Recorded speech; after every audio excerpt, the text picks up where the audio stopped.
Hey kids, you're listening to the internet's wettest podcast about video games, consoles, and pancakes. The SML Podcast. Prepare for the SML Podcast.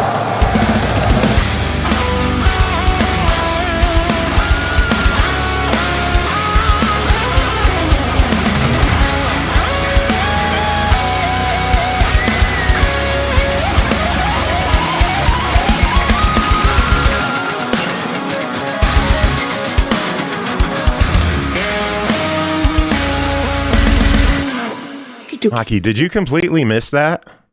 What? Yes. Because look who's here. Hey, Brooke. Hey, Aki. Aki here? Hi. Hi, Brooke. Big Adam's here. That's badass. Hi. Hi, How are you? Pretty good. Have you met Pretty- Bri? Yeah. Actually, we Okay. overlapped for a little bit back there, so we go way back. Nice to see you again, Bri. Yeah, same. Doc Havok's here, and now it's a party. Indeed, we're How waiting y'all for a doing? stemmage. Happy Joe's birthday to all who celebrate. Yay. Don't sound too excited, Ian. One of the loudest people I know with the quietest yay. I really got to figure out how to get the lighting on this camera good. Figure video. You got a new cami. Let me minimize that and see if I can. You can't. It's a shame. That a bit. We just You can auto. gamma it up. I can't auto. Excuse me. Oh, very nice. Wow. I'll be right back. Oh, we're getting somewhere here. Hold on. We're getting. Is it showing up in real time? Yeah. It's gonna happen. What does this one do? That doesn't. It's better. Do it. I think that might be It's doable. It's some kinky bojangles. The brightness is just making it too white. Oh, but if I up the contrast. This is a nice camera. Holy shit. Yeah. Yeah. And when you finally get it configured, Think so. I think it looks a lot better than it did. Damn. Yeah. all right, I'm back. Cool. I got good video now. Let me Nice. poke the stemmage to make sure he is on his way. The stemmy wimblers. And you are. And once he pops up, we're good to go, since there is no Jacob tonight due to him getting surprise overtime. Oh no, that's too bad. Yeah. Yeah. Oh, the shame. The misery. There is shame, because I got to do a second show now. Oh, Yeah. the shame. The misery. You shut the hell up. You shut your mouth. Oh, he is not feeling well. We are not going to have a grant tonight. Oh Oh. no. All right, I'm drinking for two. I'm gonna drink in his honor. Sure, we can I go. told him with that you're drinking in his honor. I will Thank also you drink in his tonight. honor, because I'm Thank probably going you. to be drinking the most out of everyone here. Okay. Normally it's my job to be a stunt liver, but I'm not drinking tonight. So Really? No? Yeah. No, I'll totally probably be forgot, drinking enough and for you too. There's nothing cold to drink in the fridge. I have plenty Oh, of word. beer upstairs, but it's all Ugh. warm. Yeah, and I don't think the idea of fat squirrel warm sounds good. Oh no. Yeah. Don't do that to yourself. That sounds nasty. Yeah, I Yeah. mixed what was left of my Kahlua and my cream de cocoa together, and now I have about Ooh. 500 milliliters of that I'm probably going to drink during That the sounds show. nice. Yeah. I can't drink every day due to health stuff, but this is a party. This is a special occasion. I get to justify. I mean, to be have that fake Midori. Ian, do you think I should grab that and see if it mixes with Baja? Grab that fake ass Midori. Sure, When yeah. you say Baja, are you talking about Baja Blast? I am Yes. not only talking Oh, about hell Baja yes. Blast, but Baja Tabo Citrus, which What? is the new Ooh. one that's like a hint of tangerine. Ooh. Oh, whoa, that's Fancy. crazy. It's got its pinky up. Indeed. Pinky up. Wait, can't yet. Camera. Hello. I can't. Camera. There we go. Yep. Pinky. Fancy. There we go. Yeah. Okay. That was more work than it was worth. Should I grab it? and see how Do it. X drinks work? Fuck it. All right, let's do this. Do it. Talk while I'm gone, because this is all going in the show, by the way. No. Okay. Yay. Well, I went to a wedding last weekend and we had Baja Blast daiquiris, which was That really sounds cool. good. It was one of my friends from Florida, so we were in Colorado, but we had traditional Florida wedding, lots of Baja Blast and Taco Bell runs, and we all took pictures of Taco Bell. Taco Bell was very confused. I'm not having Taco Bell, but I am having a taco bar at my rehearsal dinner for my wedding here soon. Ooh, I love that. Oh, and congratulations. Thank you. Thank you. Badass. Yeah. Really respect the taco bar choice. Yeah. It's also going to have a charcuterie board of fine Wisconsin cheeses because I now live in Wisconsin. Oh, are you serious? Yeah. You're not too far from me then. I'm in Oh, Indiana okay. now. Very cool. That's also good news for other people, potentially. Yeah. I want to check out Wisconsin this year. I went to Michigan last year. I've been here a little over a year now. Right on. I am back. Dude, congrats on the wedding. Well, we were talking about cheese and Baja Blast. Cheese and Baja Blast together? Yeah, what more could you need? I don't know. Potentially a vomit bucket. I think I'm fantasizing of like a bachelorette party that would have these things. I don't know. We were talking about Bri's upcoming nuptials. She'll have a classier taco bar. Not quite Taco Bell. Right, let's Very see. It was a good Melon idea. liqueur. Plug that in. Oh man, just these two without Irish cream is not very good. Ugh. So Thought about having some rum and Coke. What is everybody's drink or entertainment of choice for the night? We've got Aki here, Big Adam's here, Brooks here, Doc Havok is here, and Bri is here. No Jacob, he'll be by later on in the show when we record his stuff separately because his job is making him work tonight. Yay! And Aki, tomorrow night. what's your drink of choice tonight? Kahlua mixed with cream de cocoa. It is not as good without Bailey's Irish cream, but it's what I have. So That works. Mr. Big Adam, what is your smoke of choice tonight? Oh, I mean, I've just got my trusty 12-inch bong. You know, Nice. doing my normal, living my life. 12-incher? Yeah. Very nice, very nice. What strain are you working on tonight? I don't even remember. That's how you do it. Sounds good then. It's whatever was, what was it? $81 for an entire ounce last week or this week.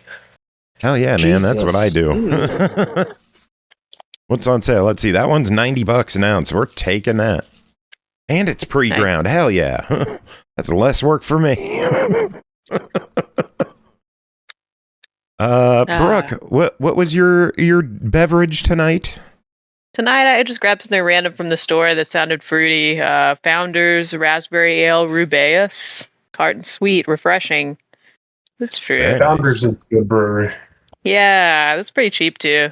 I just wanted some. I was looking for like a sour or something. I like fruitier stuff, especially with my tolerance being a little lower, not being able to drink as much, sadly. But I love a good sour. It's not super. There's a bar in Richmond called The Answer that does like sour goza fruit beers that they call juices, and they are unfathomably good.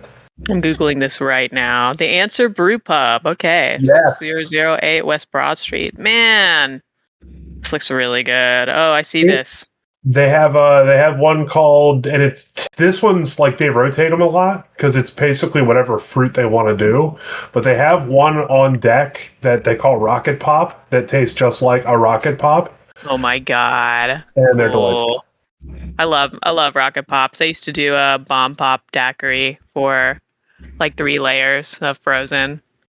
What's a for rocket July pop? 4th, but then America ruined everything. It's like a bomb pop, like the red, white, and blue popsicle that's kind of shaped like a rocket, and it's got like cherry lime, and then whatever your blue flavor is. How do you not know what a rocket pop is, Aki? I was never big on apparently ice creams growing up or popsicles. Or America. We know this about Aki, so. Yeah, there's a knockoff rocket pop called a Freedom Pop, and we have one. We call it the sad pop. There's one left in the freezer, and no one wants to eat it. Oh no, that's cute. Does it taste bad or something? No, we've just moved on to better ice cream. Oh, you know what? That's fair. That's very fair. I mostly eat Kroger brand ice cream that has lots of chocolate in it. Oh, yeah, Cool. chocolate. Hell yeah. Tillamook makes a hazelnut chocolate that is to die for. Oh, that sounds so good. It may possibly be the best ice cream I've ever eaten, but I had also just been really, really, really high the first time I ate it. So The Wise grocery stores here, their like house brand ice cream is made by Hershey's here in Pennsylvania. Oh, and wow. they have one that's called Mint Moose Tracks, and it's the best ice cream on earth. Yo. I'm not big on mint. Oh, I am. Mint chocolate, I could do all day, every day. Nice. Yeah. I used to really like mint, and I think I had one too many of the junior mint things and got real sick, and I have not liked mint since because of that. sad. Yeah. The bummer when one experience will ruin a beloved flavor for you. I think we've all got like one liquor that we can't do anymore. It's just sort of like that one night. What's everybody's one liquor that they're like, oh man, I don't know. It hurt me. 99 bananas, never again. Oh my god, what a random, I've never heard that one before for this question. That's awesome. I can't do coconut rum anymore. Can't do Word it. on that. Yeah, that's dangerous. I've never had an alcohol make me sick, so... Oh. Don't mix Kahlua with tater tots, apparently. That's a thing. Yeah. Excuse me. I don't have Now we one gotta for do it. myself, but I think the most legendary example is peppermint schnapps because of the damage it did to both Vert and Dale North at MagFest 1. See, I like mixing peppermint schnapps with hot chocolate. Tastes real good. I have Irish That's a cream good upstairs idea. for my hot chocolate. That's what we've been doing a lot of lately. I'm so jelly because I want Irish cream right now to mix with my great. drink because then Yeah. it tastes real good. Yeah. Speaking Come on, man, I'm of, walking Ian, around do my you have a drink alcohol. tonight? Nah, I just have some cider. Mm. Oh. Alcoholic so cider or easy normal cider? cider? No, just regular cider. It's been a long week. If I start drinking, I'm just going to go straight to sleep. Feel that. Well, I am about to try a Cabo nut blaster, I guess. I don't know. Or melon blast. I don't know. What the hell do you call this? I don't know. It's your I think drink. Nut Blaster and I thought we Melon called it Blaster the Nut both are kind Blast. of like a little bit inappropriate and fun. So I think whichever your heart's. Well, the Whatever your nut heart's blaster willing to was do. coconut rum with Baja Blast. That was the nut blast. Oh, that's Yeah. right. I guess a Cabo blaster. No, what did we call How it? do you blast a Cabo? I mean, we all know how you don't blast know. a nut, but like the Cabo. Blast. Yeah, I shoot wonder. nut. If I can It's remember what we called really the Midori good, by the mix way. at MagFest. Just Mountain Dory Yeah. Oh yeah, Oh, I like Dory. Mountain Dory. That's good. Yeah. or Yeah, Mountain Mountain Dory. Doriyama. It's pretty good. I think it would be better with normal Baja instead of the Cabo, but it is still quite delicious, and I am going to enjoy drinking this tonight in Cool. celebration of my 80th birthday? 45th. You did it birthday. again. Cool. That's close. You've done it again. This time you've really done it. Indeed. Congratulations. Indeed, I have broken another year. I want to consider this one a success because, like, the past few years, I've never really looked ahead to future years. I'm like too focused on now. Who knows Yeah. if next week's ever going to come? like Ian and I are already making plans for MagFest 25. Oh hell yeah! So like I feel like my mindset is changing. My health has been changing.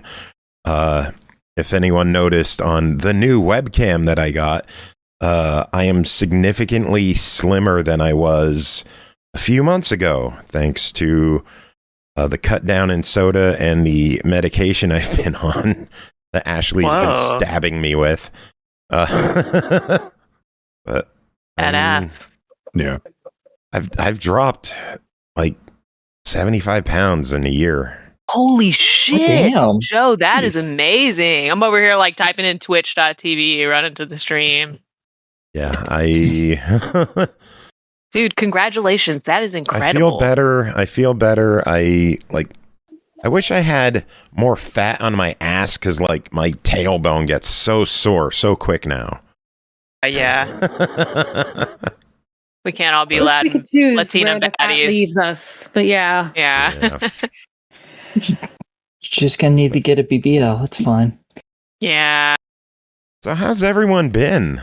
Brooke, how have you been? It's been a while. Yo, it's been a long time. Well, it's been crazy. I mean, those of you who are chatting with me on the side, I know my ex-partner and I broke up. I moved to Indiana, get my shit back together. Hoping to come back to California soon. But yeah, getting settled out here, and it's been good. I got a promotion at work. I'm still at my same company. And just hanging out with the rabbit, chilling. How's the bunny doing?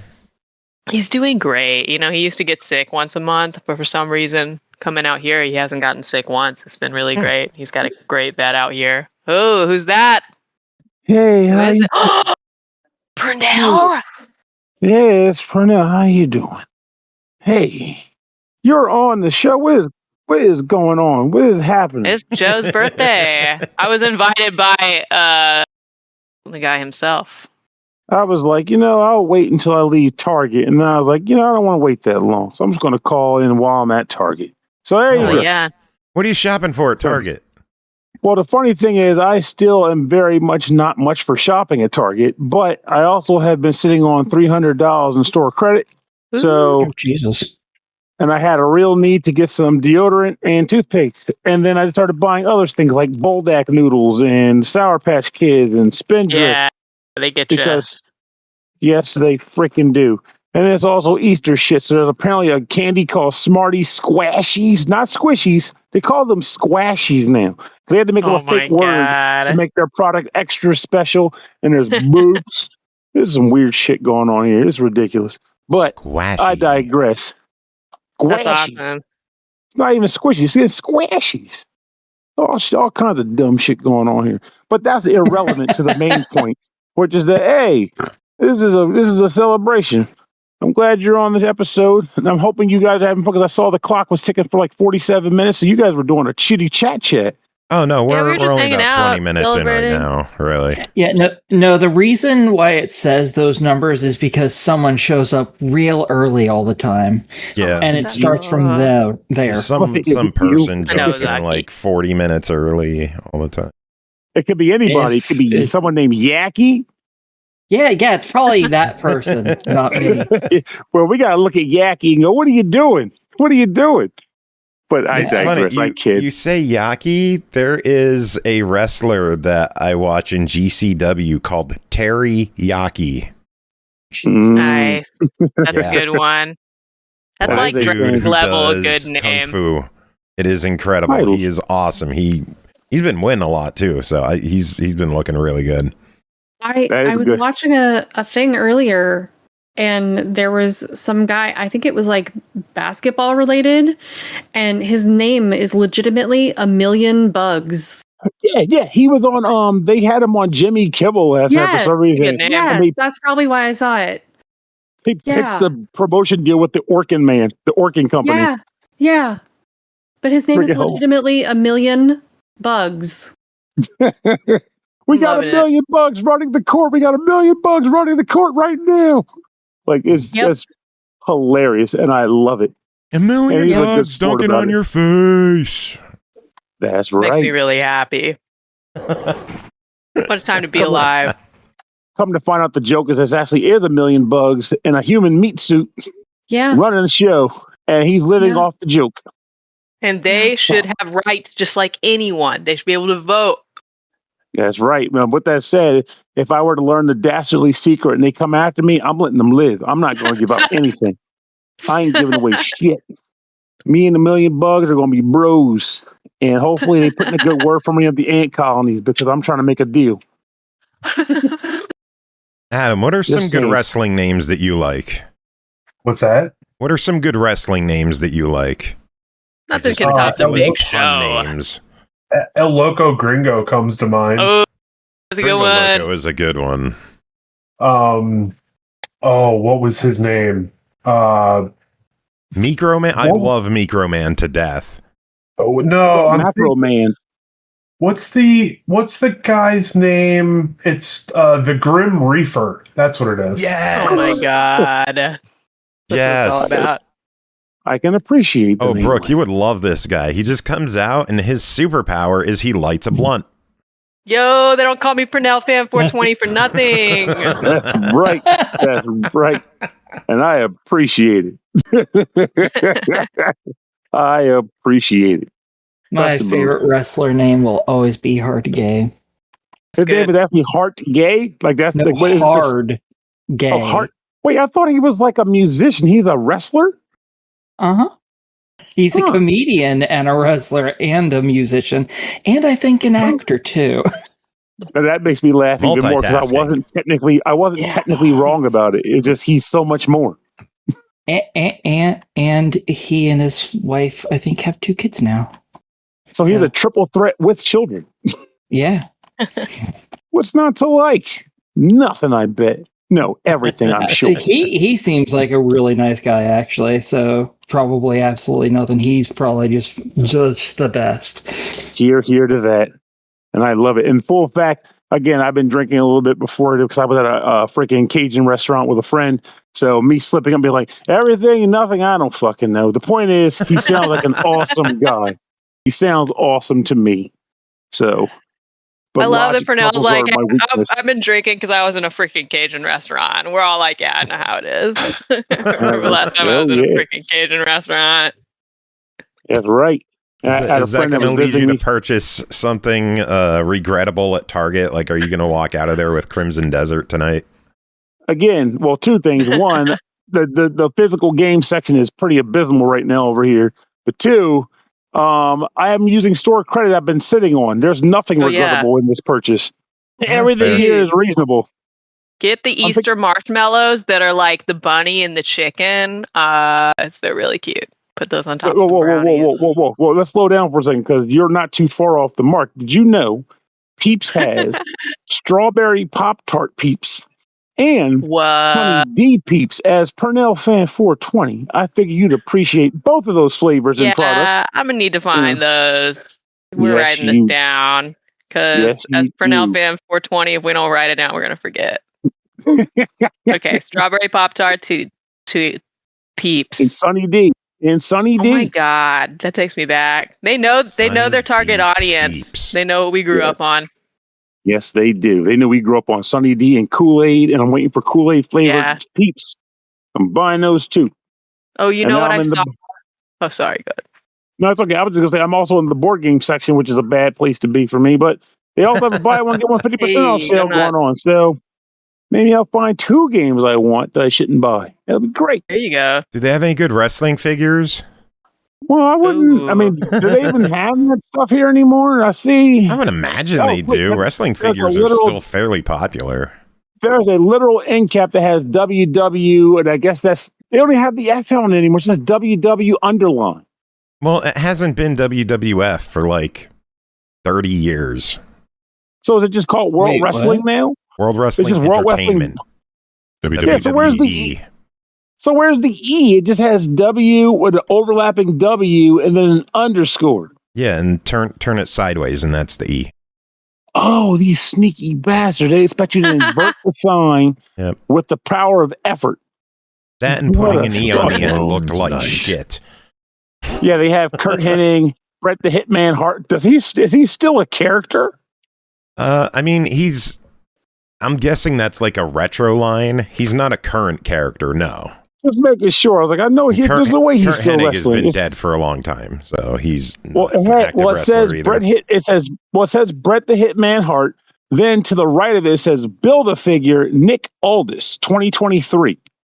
Oh, interesting. I don't know what that refers to, but maybe the year matters.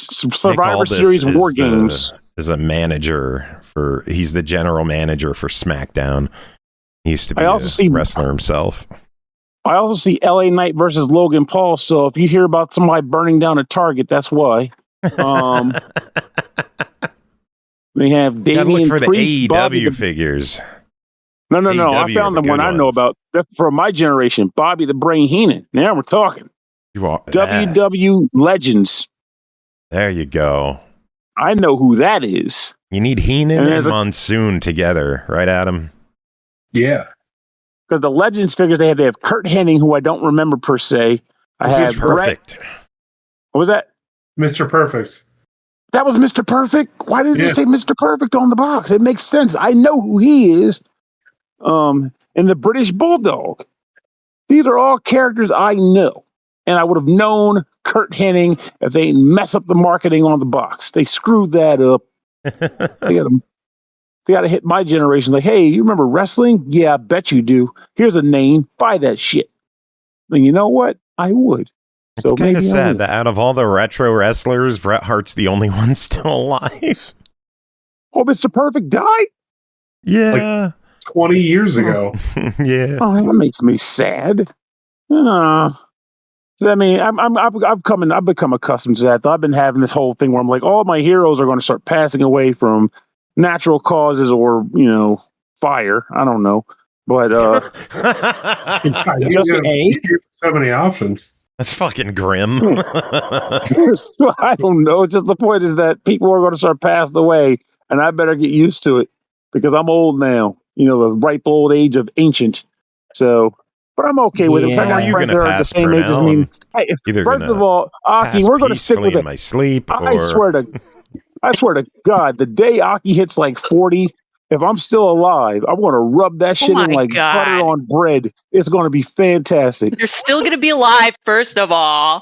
Holy shit. It's not like a million years from now. What, we got like 6 years? Jesus. Well, I'm going to walk in with my walker. Hey, Aki. Hey, girl, I heard you turned 40. Welcome to party, bitch. Aki's like, hey, she's like, you've been saying this for 40 years, Pernell. Go to bed. We're all there. We're all in the old folks' home. Where's my aid? I need assistance. Where's my shut up, Pernell. Do your review. my prune juice. Today, I'm here to review a really fun game. It's called Aki is Old Now, and I'm loving it. It gets buy it on top of buy it. I recommend every time. Pernell's arrested by police live on stream. Oh, God, that would be a trip right now. Somebody's probably calling him in right now. There's this really creepy guy walking around the store in a freaking card hat coat talking about Aki is old. I don't know what this Aki is, but it's in danger. He said that he's going to be opening someone else's mail. Take a shot. There's a crazy man yelling into his phone about video games and being old. He said he has 420 fans. He does. I don't know what this is. This guy can't possibly have 420 fans. Just listen to him ramble. He can't find a second game to buy because he owns every game they have on the show. Shit be cray-cray. And I'm like, yeah, I know. That's just the way it is. But truth be told, I don't need a second game for 50%. I'll stick with the Ringer game I bought. I'm fine. This is all store credit. In like 10 minutes, we're just going to end up hearing, drop the toothpaste and put your hands up. I got to brush my teeth with something. Go away. If you want me to run with stank breath, be my guest. But I don't want to do it. I'm all about that hygiene, baby. I'm going to go check and see if Crimson Desert was on the shelf and I just somehow missed it. And then I'll hit the road to go home. It might not be on the shelf until tomorrow. What is it? I saw it pop up on like various sites, and I just assumed it was. It's like a RPG. full blown Yeah. action RPG, Yeah. or is it like one of those like live servicey ones, but it comes on a disc? Single player, offline. Okay, now we're talking. I appreciate that. Big open world RPG. And I'm also saying Super Mario Galaxy products. The only thing I really care about is that stupid ass overpriced $50 Luma bucket. Will I buy it? Who knows? We all know I'll just buy it, use it once at the theater, eat half the popcorn that's inside of it, and then never use it again. $50? Well, I'm being a Yeah, dick. them bitches expensive. It's actually 30 to 35 because it's a bundle that comes with a ticket. But still, Ugh. it's a popcorn bucket for like 35 plus bucks. A little bit excessive to me. But to be fair, it lights up, and there's also a Yoshi one where the egg cracks open and there's popcorn inside because apparently Yoshi's laid popcorn now. Who would have thought? We learned way too much on SML podcast tonight. Yeah, that was some after dark stuff if I ever did hear it. Jesus Christ. We learned like 3 or 4 things. This is not cool. Hey, just because I'm letting the kids know the truth I think that's perfectly reasonable. I'm just shedding the light on the subject here. GoldenEye just redeemed a hydrate, so I have to explain my beverage of choice tonight. We've got melon liqueur, de Kuiper, or whatever it is.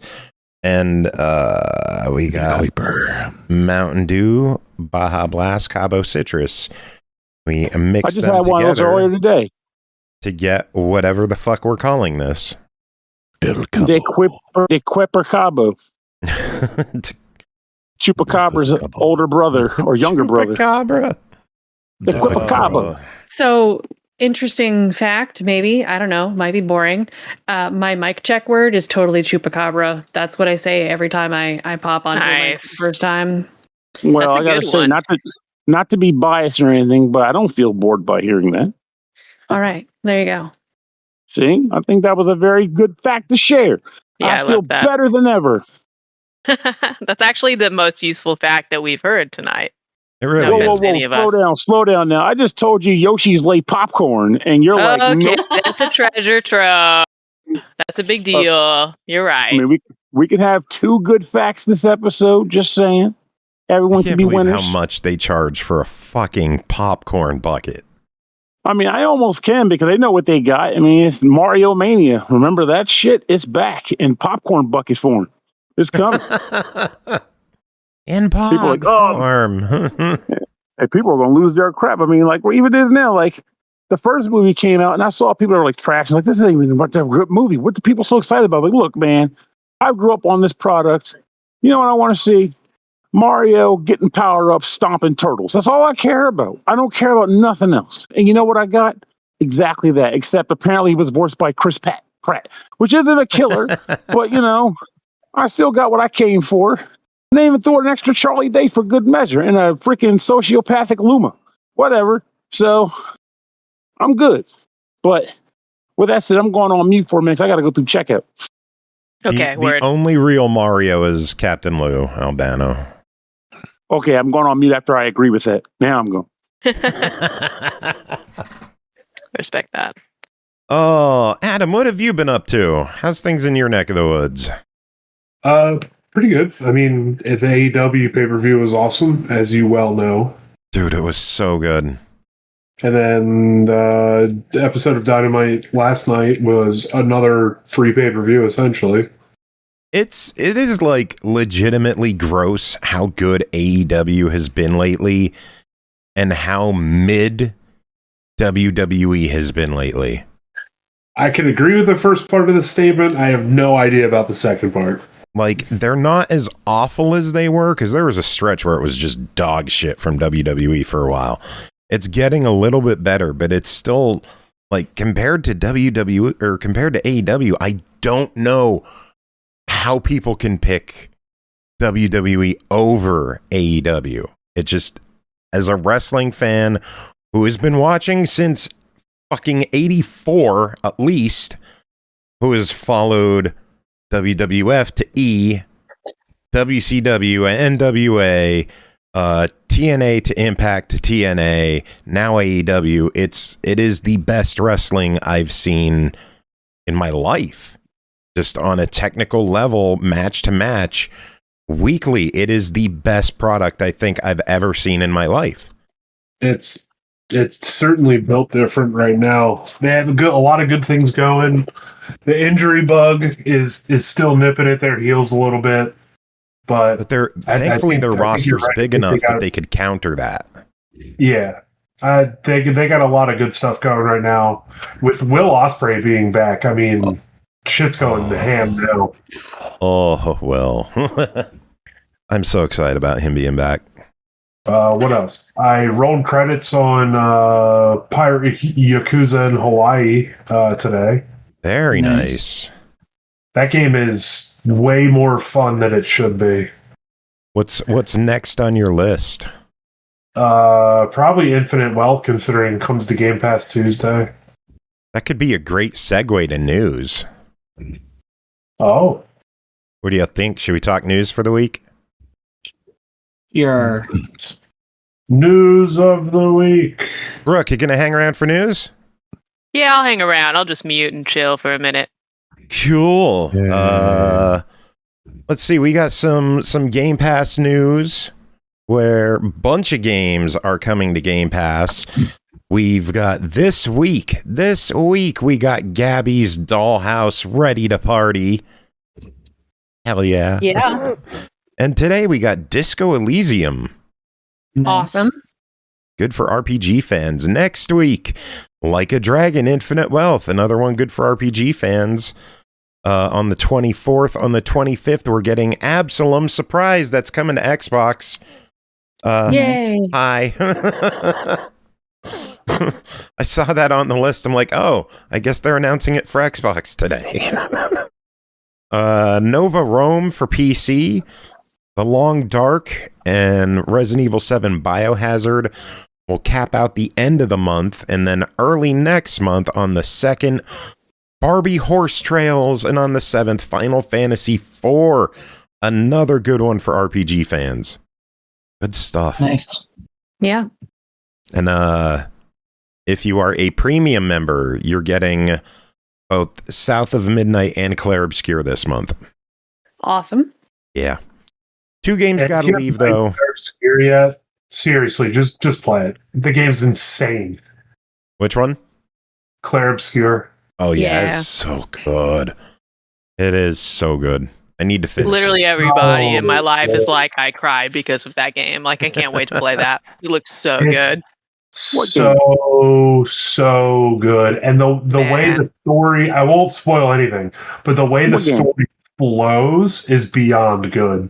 Damn. Yeah, I heard it's like top tier. Clair Obscure, Expedition 33 or whatever. I thought you finished that for some reason. Maybe I'm misremembering. No, I haven't even started that. Oh, step on in. I haven't. Probably Bri who finished it. Nope, I didn't finish it yet. Oh. I got to Act 2, but I got a little in Act 2 and then had to go back to it. But yeah, without spoiling anything for Brooke, it. Yeah. I like it so far. Yeah, I'm almost positive So 10 cool. finished it. But like, I would love to say that I did, but no, I got stuck on one of the early bosses and was never able to beat it. Which boss? Right after you get the young girl back in your party after the beginning. In the water place? Yeah, the boss of the water place. I could not beat that flower spawning piece of shit. That game. When you did some cool shit going on with counters and crap, you feel like a goddamn pro. Like my parry counter on something bosses was like, yes, I'm feeling like I'll lose a couple of times, and I'm like, you know what? I think I got the parry counter timing down. And it's like next thing you know, it's like, how many times you parry? 50, 75 successful parries, 100 successful parries. Like, you goddamn right. Bitches got nothing on me. But it's definitely the school of hard knocks, though, because I get my ass handed to me before I get to the point where I'm doing parrying and crap. Anybody who claims they mastered that game without any difficulty is full of shit. Or they put it on like easiest difficulty, which no judgment, but don't brag about how you own the game if you put it on easiest difficulty, because that's not a thing. I never talk about how I'm owning games if I play on easy. I will flat out say I am playing on easy. And that's how I feel. Like if you put it on easy and you play through the game, no judgment, but don't act like oh, this game is so easy. I don't know why you're struggling. Like, well, I know why you're not. Like me playing the show on casual, and I'm like, oh, you can't hit a home run. I just hit 3 last game. What are you playing on? Casual. Well, yeah, that's why you hit 3. You friggin' idiot. Like, back up. What do you think this is? A game? Shit. Well, it is a game, but you know what I'm saying. But no, like I do enjoy that game. Like people are like, why don't you just turn the difficulty down lower? I'm like, yeah, but the problem is I'm one of those people that gets the endorphin rush out of succeeding in adversity. Like I want to struggle and then win. Yeah, you're climbing the mountain because it is there. Exactly. I love that mountain and I want to kick its ass. So that's what I'm all in for. So Trash Rando, I watched a playthrough on YouTube. Shit was simple. This is the easiest game ever. I don't know what the fuck your problems are. I just drank a soda and ate popcorn the whole time out of a Yoshi bucket. Mm-hmm. My Luma was smiling at me the whole time. If I had to pick between Yoshi and Luma, I would get the lightUP Luma bucket. I think the Luma might be harder to get because I've only seen the Luma get advertised on Fandango as a package bundle, but I've seen the Yoshi advertised being able to be bought at the theater. But I'm also hearing people claim like you have to go to the theater before the movie comes out to buy the Yoshi bucket, which is the dumbest shit I've ever heard. I'm not going to the theater before I want to go to the theater just to get a goddamn popcorn bucket that I won't use for 2 weeks. Yeah, they should not sell those until the movie. Like, you should not be able to get one of those until you are getting it filled with popcorn. And you cannot get it without popcorn. You gotta get butter inside that bitch. Hell, I'd argue one more thing. You can't get it without a ticket to the damn movie itself. Yeah. If you want to resell it, you got to wipe that butter out manually. You are not getting a freebie to just flip. I mean, yeah, also, if you don't know how to get, like, theater butter out of a fucking bucket, get good. Seriously. I mean, with how that thing opens, I'm sure it's got to be a bitch to clean. Like, wait a minute, bro. Aren't you wanting to see the movie? No, I'm pirating the movie, but I want that bucket. Get the fuck out. Oh, mercy. I loved it. Speaking of pirating, there's a lot of people who are threatening to pirate some games coming up because of NVIDIA's new DLSS 5 up-rendering tech, which aims to turn games photorealistic. People are not happy. The general consensus is that it ruins game design and looks like Uncanny Valley AI slop. The NVIDIA CEO went on to a conference and stated that no, the gamers are wrong. That's always worked out so well. That I was just gonna say that's a perfect tactic that has never backfired. I mean, they're still selling video cards, aren't they? He's telling those suckers consumers. The guys who are buying the product, you're wrong. I've been following this story too, and it's like a lot of the developers that are speaking up are like, yeah, how is the AI going to be capable of knowing the tone of the art or the story that we wrote? Or, you know, is it going to take different lighting cues and embellish them versus the intentional design of the developers? And it's really funny because NVIDIA's folks keep saying, well, all the game makers are really for it. And you look at all the people who are really for it, it's executives who don't know fuck, and and all of the design people that are pro it are technical design team members. All the actual people who are trying animators are like, no. Exactly. The idiots that are usually responsible for ruining games that are all for it. Yeah, Bethesda has said that they're interested in the technology, but they would use their artists to retouch things and use it as an intentional tool. I don't know how I feel about that. I don't like that. The memes coming out of this are great, though. Oh God, yeah. I haven't. Well, I like the one that I posted in the meme channel. I have to go check the meme channel real quick.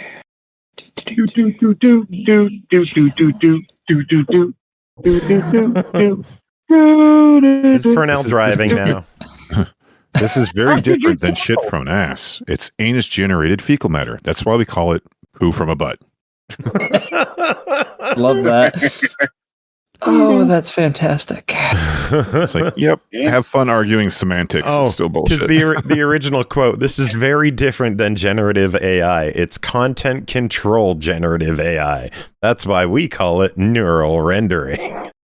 That makes me feel so much better about being a piece of shit. Let's do this.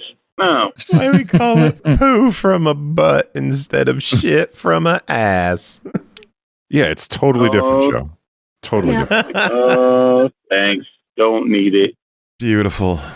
Beautiful. Let's see.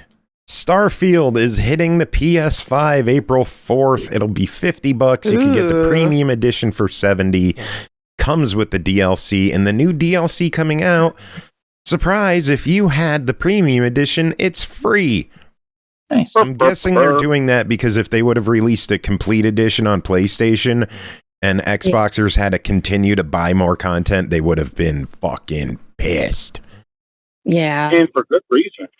But hey, free content for premium owners is good for me. We have some very special Ball Squad news, right, Grant? Zen has announced the list of tables for their upcoming Williams Pack 10.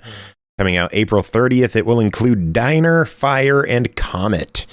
Marks the very first digital adaptations of Fire and Comet.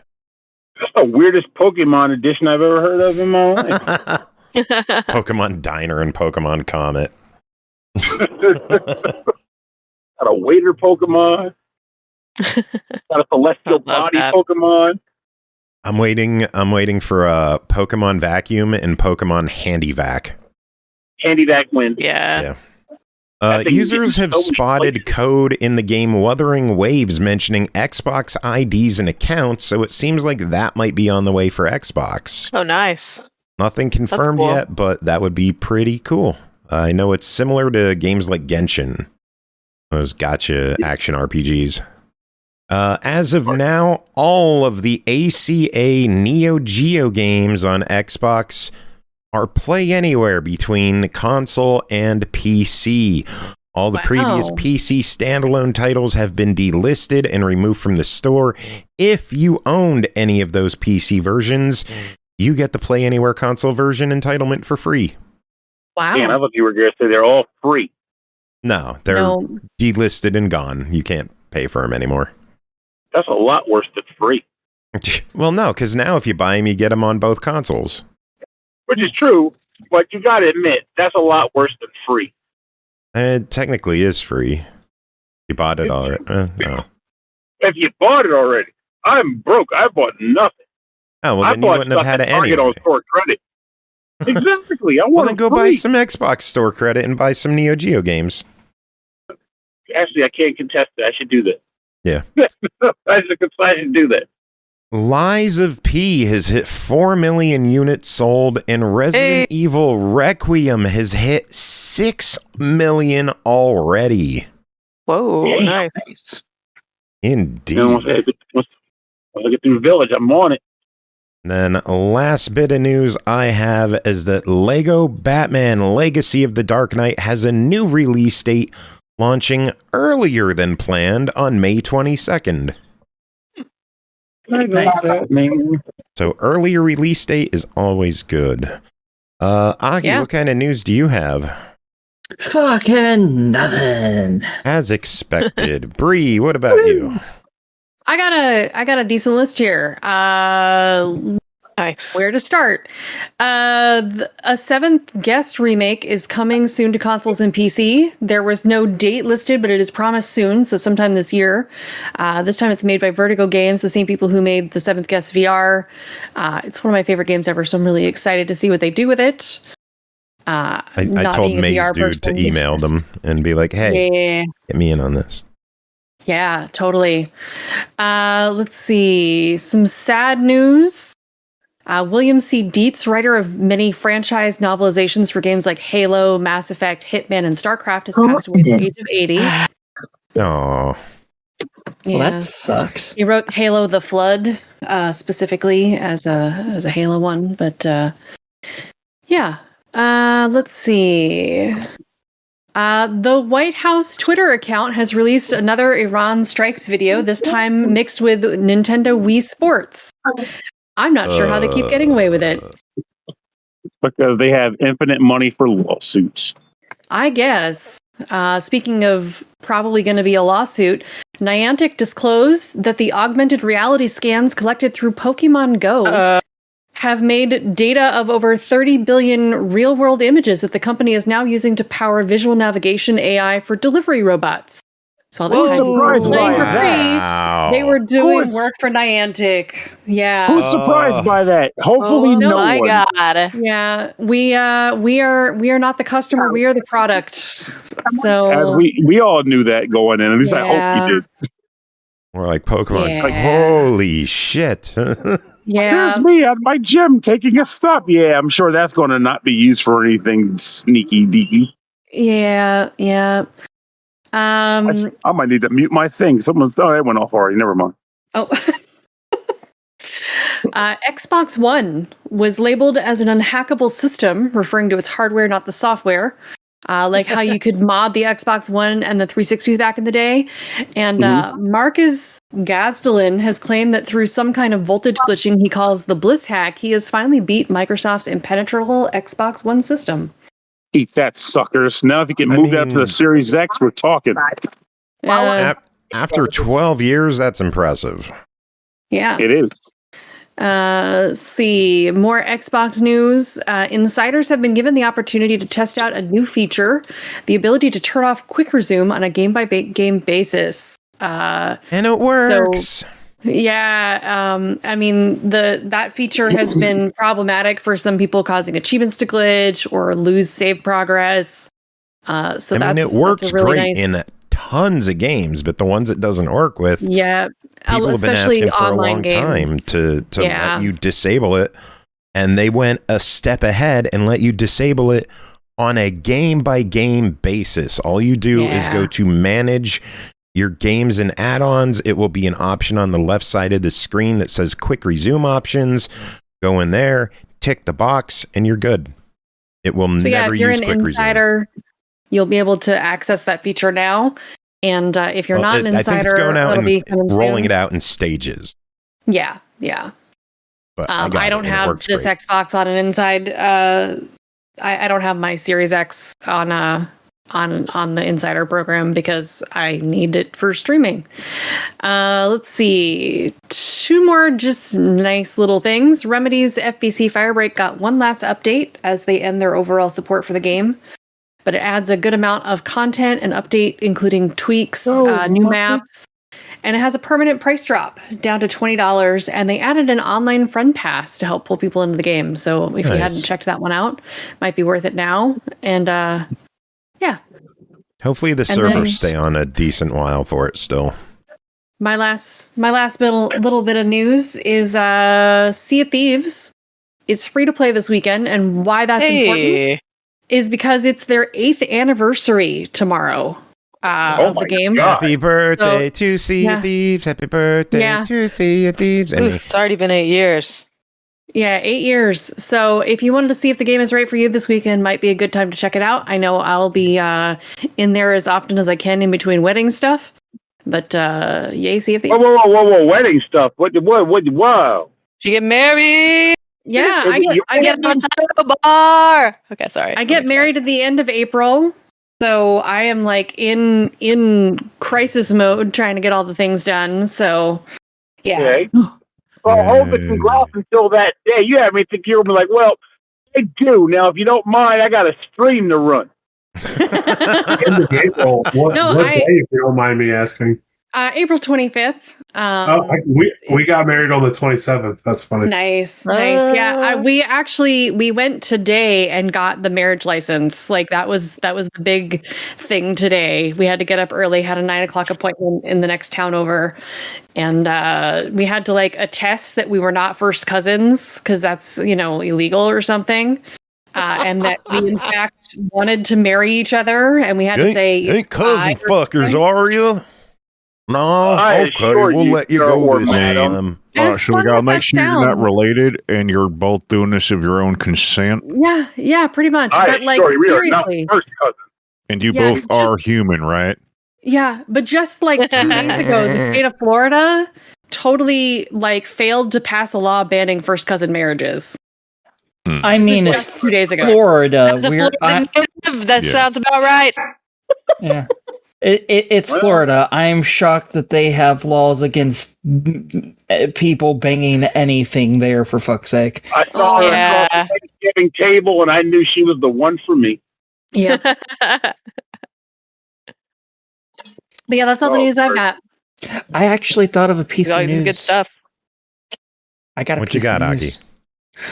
Subnautica 2 publisher Krafton is being forced to reinstate one of the CEOs that they fired, Ted Gill. The courts have decided Krafton can go fuck themselves. I asked why they fired him? That was Krafton had an agreement with the CEOs to pay a certain amount if they got the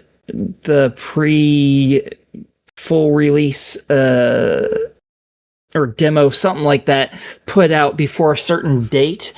And then they got rid of everybody at the head and took control of it and said, well, no, we're pushing it to where they can't release it until well after that date, thereby basically saying now the people aren't getting the like $250 million bonus or something that they were going to get if they got whatever they were supposed to get out early. And yeah, there was a whole bunch of hoopla. That was, maybe June, July of last year, I think, was when that stuff went down. And part of it was Krafton, the person who fired them and stuff at Krafton used ChatGPT to figure out how to basically avoid paying the company and getting rid of the co-founders. That was part of the lawsuit, and the judge was like, yeah, no, y'all are fucking stupid. Amazing. So not only are they being forced to hire him again, but he is being given control of the release plans again, even. So, yeah. Bri, did we talk about the Koei Tecmo Spiral AI thing earlier this month? I don't think so. Because Acolyte mentioned it in chat. Did we? Yeah, I brought it up to you a couple times. I think we did it last week. Like, I try so hard to tune out AI news at this point. Yeah. For good reason. Koei Tecmo is partnering with Spiral AI as it shows interest in creating, quote, experiences that combine entertainment AI. Okay, the rectum. The only entertainment I'm going to get with AI is when someone in some position decides, we're tired of this. It just needs to go away. And then everyone who's been putting money into this just fails even more tragically than they already are. Let's not publicly on a show that could be heard by everyone wish for the failure of everybody on the planet. The show doesn't wish for it, but Pernell... I don't wish for the failure of myself. I don't use AI bullshit. Pernell wishes I for think it. I think Aki is an AI. I mean, it would explain how I'm as bad as I am at everything. It explains why she says I'm old all the time. It makes perfect sense. Well, no, that's because you're old. Oh, no, that's AI talking. The real Aki wouldn't say that. She'd say, you're a young, dapper, debonair gent. Worthy of yes, you're a young, dapper 70-year-old. There you go. You feeling better now? Aki, how old are you? Well, that's about me, my age. I'm kid here. You're like 34? It's just 70. Not big. Aki, how old are you? 35. 35? 35? Mm-hmm. You're shit-talking us, and you're mid-30s. Yeah, you're not even... You ain't lying. CJ, he got clearance to fuck with meat us. Consumption by now. Because CJ, when he did the show, was literally still in high school, so he got the okay to fuck with us. CJ's probably still in his mid-20s. You're in your mid-30s, and you're picking on us about age? You know, people your age are buying Ferraris right now because they're having midlife crises. Right now. I thought I was like 24 or something. Do you know that if your mom had you when she was 15 and you had a kid when you were 15, you would be a grandmother with a 5-year-old grandkid at 35? Deep You're thoughts. old enough to be a grandmother, Aki. And I'm not one, so that's irrelevant. She was born before social media, but she wasn't old enough to remember what it was like before social media. So I'll give her that. If only we could all remember that. Does anyone else have any other news to tackle for the week? Mag stock registration went live today. Oh, give us the info. Go to magfest.org and click on Magstock for more info. It's June 11th through 14th. I know that. It's in Camp Ramblewood in northern Maryland. I'm going to be there. A lot of my friends are going to be there, and it should be a righteous, good 4-day camping event. So will you be there? One of these years, I'll do a mag stock. If I could find someone with like a cabin, maybe I'll do a mag stock. Oh, I got news. What you got, Pernell? I might be seeing Brooke again at Origin this summer. Oh, that's right. I'm just We're doing gonna it try for to meet Mike. up. You gotta go. It'll be fun. It's a board game event, but I'm sure there's video game stuff there too, like the Slay the Spire board game. That's badass. Yeah, we need to talk about that more. Thanks for putting that on my radar. I definitely want to make that happen and see you again, since it's going to be much closer to me. I want to do all the cool stuff I can only do when I'm in this part of the country, the That's Midwest. right.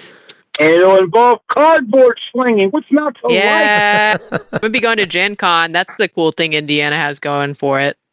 It's a little further east. Were you going to try MagFest in January? Yeah, where's MagFest? What state is that? It's DC. Maryland. Maryland. That could be cool. Will Perny be there? I usually go for like a day or two. Okay. Yeah, he shows up to do the SML Lumberjack panel. That could be cool. What ends up happening typically is like Joe will put in a request for the panel. He offers me a seat. I go, if the panel gets approved, I'll come to Mag. Panel gets approved, I show up at like 2 p.m. and go home at 4 a.m. Nice. So this year, I had 2 things in 2 days. So I got my first ever hotel room at National Harbor MagFest since they moved there. Ooh. Wow. I always commuted back and forth in 1 day, but that was the first year I stayed for more than a day. And I realized something. It's actually affordable if you don't stay at the actual harbor. Yeah. Oh, yeah, we've known that for years. It's affordable if you don't stay in the harbor, unless it's the Gaylord.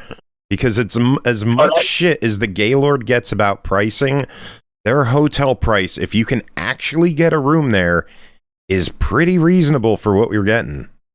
Parking price sucks, but my parking was $0.99, and I think I paid like $120 a night. But to be fair, I also had to pay the Uber back and forth each day, so that's good to do. There you go. But it was still worth it because I was able to hang out and see people and, you know, play pop and music and hurt my hands. It was fun. Ian, any news on your end? Nope. Brooke, any news on your end? Nah. Well, then I guess we are going to segue into reviews right here. Brooke, Pernell, Ian, we could let the 3 of you get going unless you would like to hang out for 4 reviews that we've got to do tonight. But we are going to move on to them and we'll go ahead and get going for the night. I got to work in the morning. I got to take my groceries in the house, which would be why I'm logging off. Otherwise, I'd have to listen to the reviews themselves. But we should I'll come back on again soon. Miss talking to you guys. Absolutely. It doesn't have to be Joe's birthday. So much. I'm so glad you came on for this. Me too. And thanks, now, EJ, we for made it catching in. up with me recently. Absolutely. If you find yourself thinking, I don't want to review because of the time or whatever, just come on and hang out any fucking way. It's just fun to talk. Absolutely. Yeah. Okay, I'll Absolutely. do that. I told Alright, Brooke thanks for having that me back on. when she came on, she should just be like, "Yeah, I forgot my Discord password." I'm back though. You're like, yeah, I was still in Skype for like a year and a half. Stuck on a Skype It would call. be a very valid, logical reason to say something like that too. Like, Yeah. My computer crashed and I didn't realize it. So I'm like, I just keep clicking the screen for like 3 years and nothing happened. Well, I'll talk to y'all soon. I'll come back on soon, and I'll chat with each of you individually on Discord. Hit me up, man. Don't be a Very stranger, and I good. won't either. Brooke, do you have any Exactly. final words Games you're before we playing. let you go? What'd you say? Oh, Pernell wanted to know what games you're playing. Happy birthday, Joe! Before Brooke goes bye-bye, I'm going to throw this out here to this podcast too. Okay. I need advice and help. So I'm on a 5-year gaming plan. Ooh. 5 years of video games and board games I want to get to before 5 years are up. I need suggestions because board games I'm going strong because somehow board games now are like best fucking friends. Yeah. For video games I'm somehow struggling. So old games, newer games, I don't care. Just give me some thoughts later or whatever. Just like Yeah, Either I'm gonna games- start thinking about this. This will be I our appreciate it. homework. Already say Earthbound. Like, for example, Fair Obscure is on mine. Oh, I played Earthbound, so I Yeah. would be like, Legend I've of already played it. Dragoon, the best There game you ever go. made. You're drunk, but also I would consider it because I haven't finished it. I did play it, but I never finished it, so I can consider that. But They're 3. yeah. What's Elden that? Ring. I'm still playing Elden Ring to this freaking day, believe it or not. Never I'm finished it. actually about to restart it this weekend. I'm gonna finally do Shadow of the Erd Tree. So Have Are you you on played Night Rain? PS5?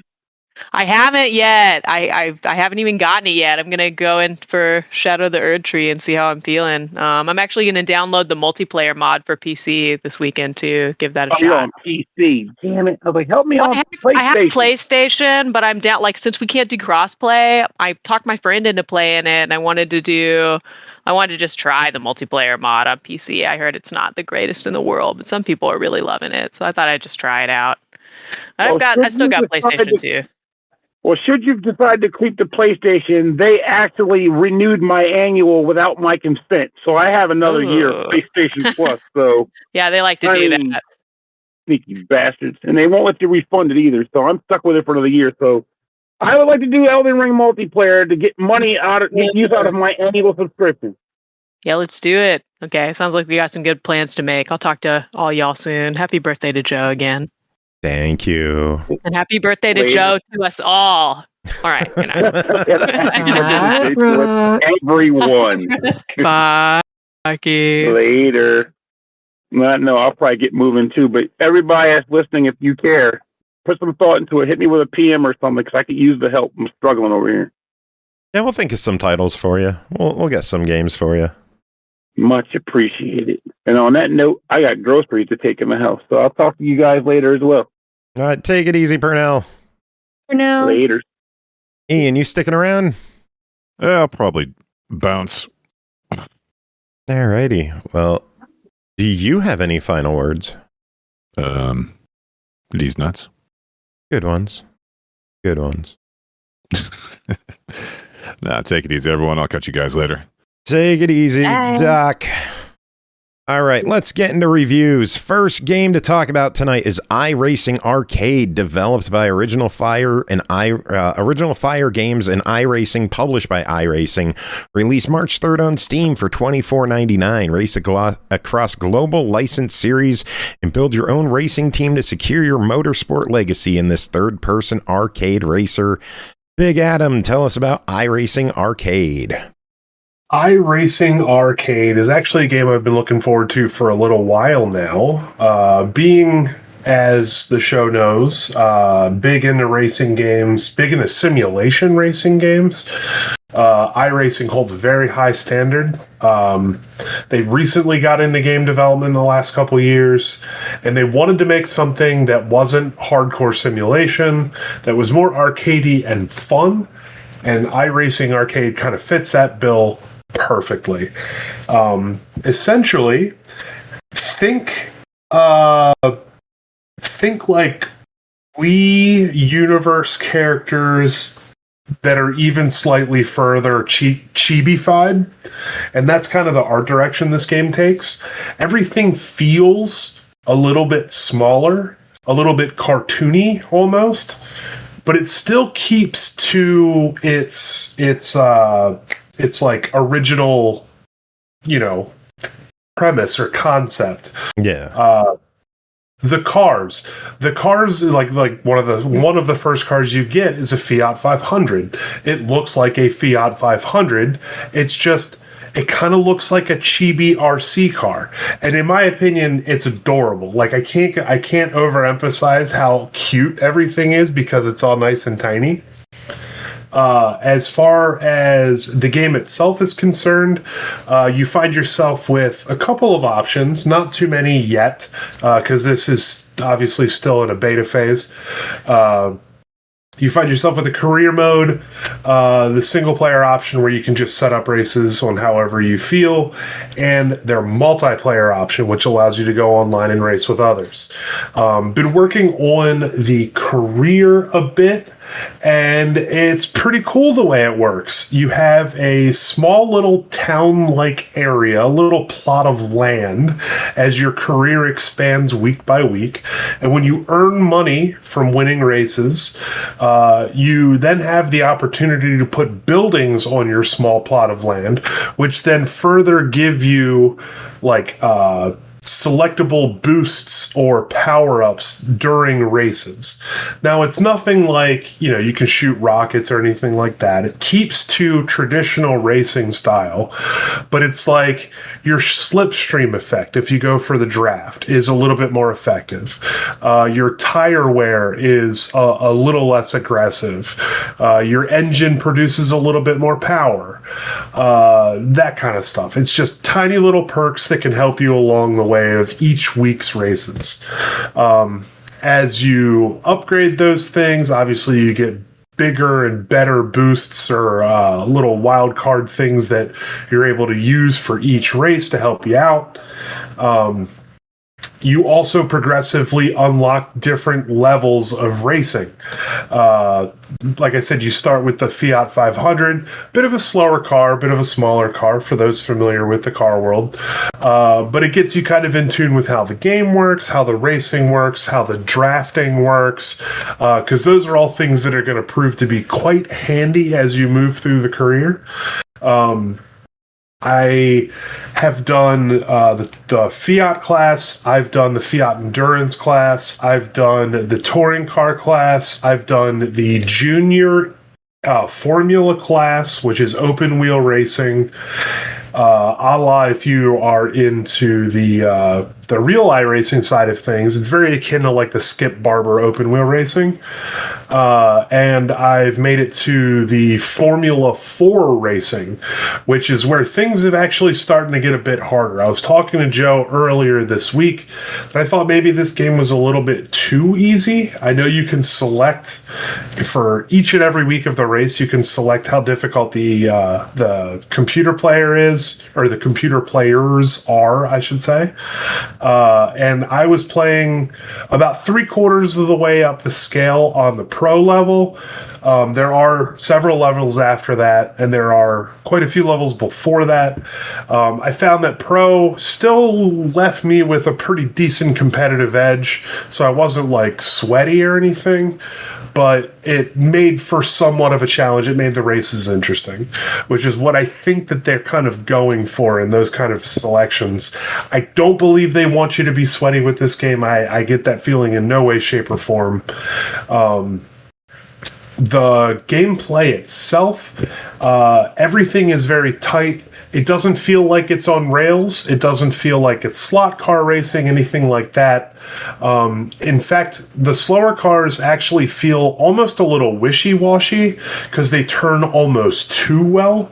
You find early on with the Fiat class, I wish that they made the Fiat class slightly faster because you can almost do every race full throttle.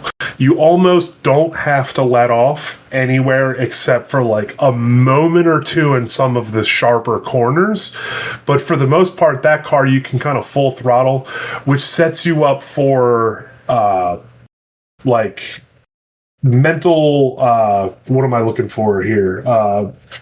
Like mental mapping and like your how you learn how to play the game then becomes kind of fundamentally wrong because you can't full throttle everything. And it actually took me, when I got to the junior formula class, I restarted the first race like 5 times because I was essentially having to learn how to drive the cars again. Before that, the touring car class, while you can't really full throttle everything, you don't really have to hit the brakes much. I don't recall having to hit the brakes more than once per race, even in the touring car class, which is a la like a BMW. I think they just probably don't have the licensing for it. But in the junior formula class, and obviously moving up to faster cars, where I'm at now, which is the Formula 4, you definitely do need to hit the brakes, and some of the more basic racing mechanics really start to come into play. You got to start watching the racing line. You have to start really paying attention to kind of what you're doing. The game, as far as I've seen, doesn't offer any kind of transmission selection, so it's always a fully automatic car. It doesn't even feel like the cars really shift per se. They kind of reach a max speed like a single, like electronic RC car almost. But it just makes for a very, very easy gameplay experience. There's no drifting. There's no like crazy crash mechanics. There's no crash damage that penalizes the performance of the car. They made this game very approachable for anybody who just wants to play an easy to get into, easy to pick up arcade style racing game. That's what this game is. There's no extras. There's no fluff about it. There's not a bunch of crap crammed into it. This is just an arcade racer that takes little versions of real cars and very real tracks and made it into a car fans like casual game that they, like I said, they could just pick up and play kind of at any time. I've been really having a lot of fun with this one. I've been playing a lot of racing games lately. Like I said earlier, I was playing some action RPG kind of stuff earlier, but this game really definitely fell into kind of what I've been craving recently, which was a super simple arcade racer that you could get into. I'm going to check out the multiplayer soon. We did get a notice with our beta release that the multiplayer was still kind of wonky, and they were a little bit worried about it working or not working properly. I figured rather than getting a headache, I'm going to wait till the game actually releases to play multiplayer. And then I've got something that I could just futz around with for a half hour here and there when I don't want to sweat, in a simulation game, if I want to do some kind of real racing, or if I don't want to, play an action RPG or whatever other kind of game I'm playing. This is the kind of game that I could see myself going back to, like I said, for 15, 20, maybe 45 minutes to an hour in those kind of stints, and be pretty happy with what I was getting. I'm sitting here, I'm confused as hell at your Steam name history. Oh, yeah. Where do you want to start? Because I have explanations for most of them. Let's start with the present. Oh, Anatoly Snorin. Who the hell is that? I'm looking at the So list do you know the list of the baseball game back in the 80s that had the list of fake American baseball player names? Oh, that God. was like hilarious. This is one of those. It's just further down the list. Nice. That's very good. Do we need to know about Touch My Beans? Touch My Beans. Oh, that was when I was playing Fall Guy. Because it was about, it's about a game about running bean people. Yeah, true. Used to fill that fucker with beans. That's true. That's true. All right, iRacing, $25. Official verdict on this thing. I would say if you're a true blue racing game fan and you want something that you can pick up that's truly a casual game, you don't need to sink your entire life into it, definitely check this out. For $25, it's a fun little casual game. It stays true to racing. It doesn't have a bunch of cartoony, acid trippy nonsense. It's a cool little game. I'd say check it out. Very good. All right, Big Adam, that is it for you. Thank you for coming on and hanging out for my birthday episode, keeping us company. Indeed, we will let you get going so you can presumably crash for the night, because I know I'm friggin' tired right now. Yeah, I didn't get a nap today, so I'm pretty tired. So I'm probably going to turn in shortly. Very good. Do you have any final words before we let you go?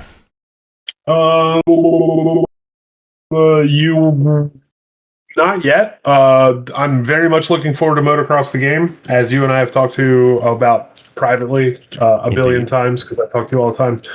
But if they don't give us a review copy of that game, which I know you have filed for or plan to file for when they have a date, I'm going to buy the game and review it anyway. So okay. It's the next. It's the next huge thing in dirt bike simulation games. That is exactly my stupid little niche. That is exactly where I want to exist, at the crossroads of dirt bikes and video games. That's what I've done my entire life. I grew up riding dirt bikes. I grew up playing video games obsessively. There hasn't been a good sim dirt bike game in 10 years.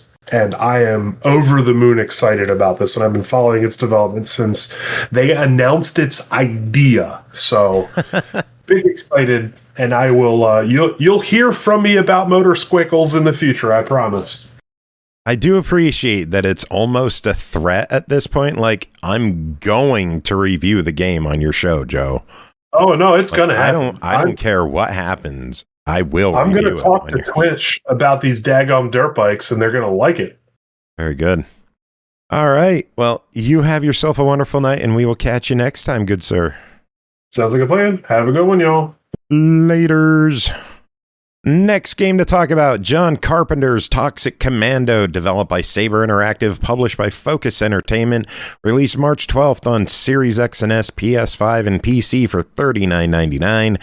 In the near future, an experimental attempt to harness the power of Earth's core ends in a terrifying disaster, the release of the Sludge God. This eldritch abomination begins terraforming the area, turning soil to scum and the living to undead monsters. However, the genius behind the experiment has a plan to make things right. All he needs is a team of competent, highly trained mercenaries to get the job done. Unfortunately, those are too expensive, so he's hired you. Aki, what is Toxic Commando? Okay, in Toxic Commando, you play as one of 4 different people. You get to choose between 2 dudes and 2 ladies, and you go around and you kill the shit out of zombies.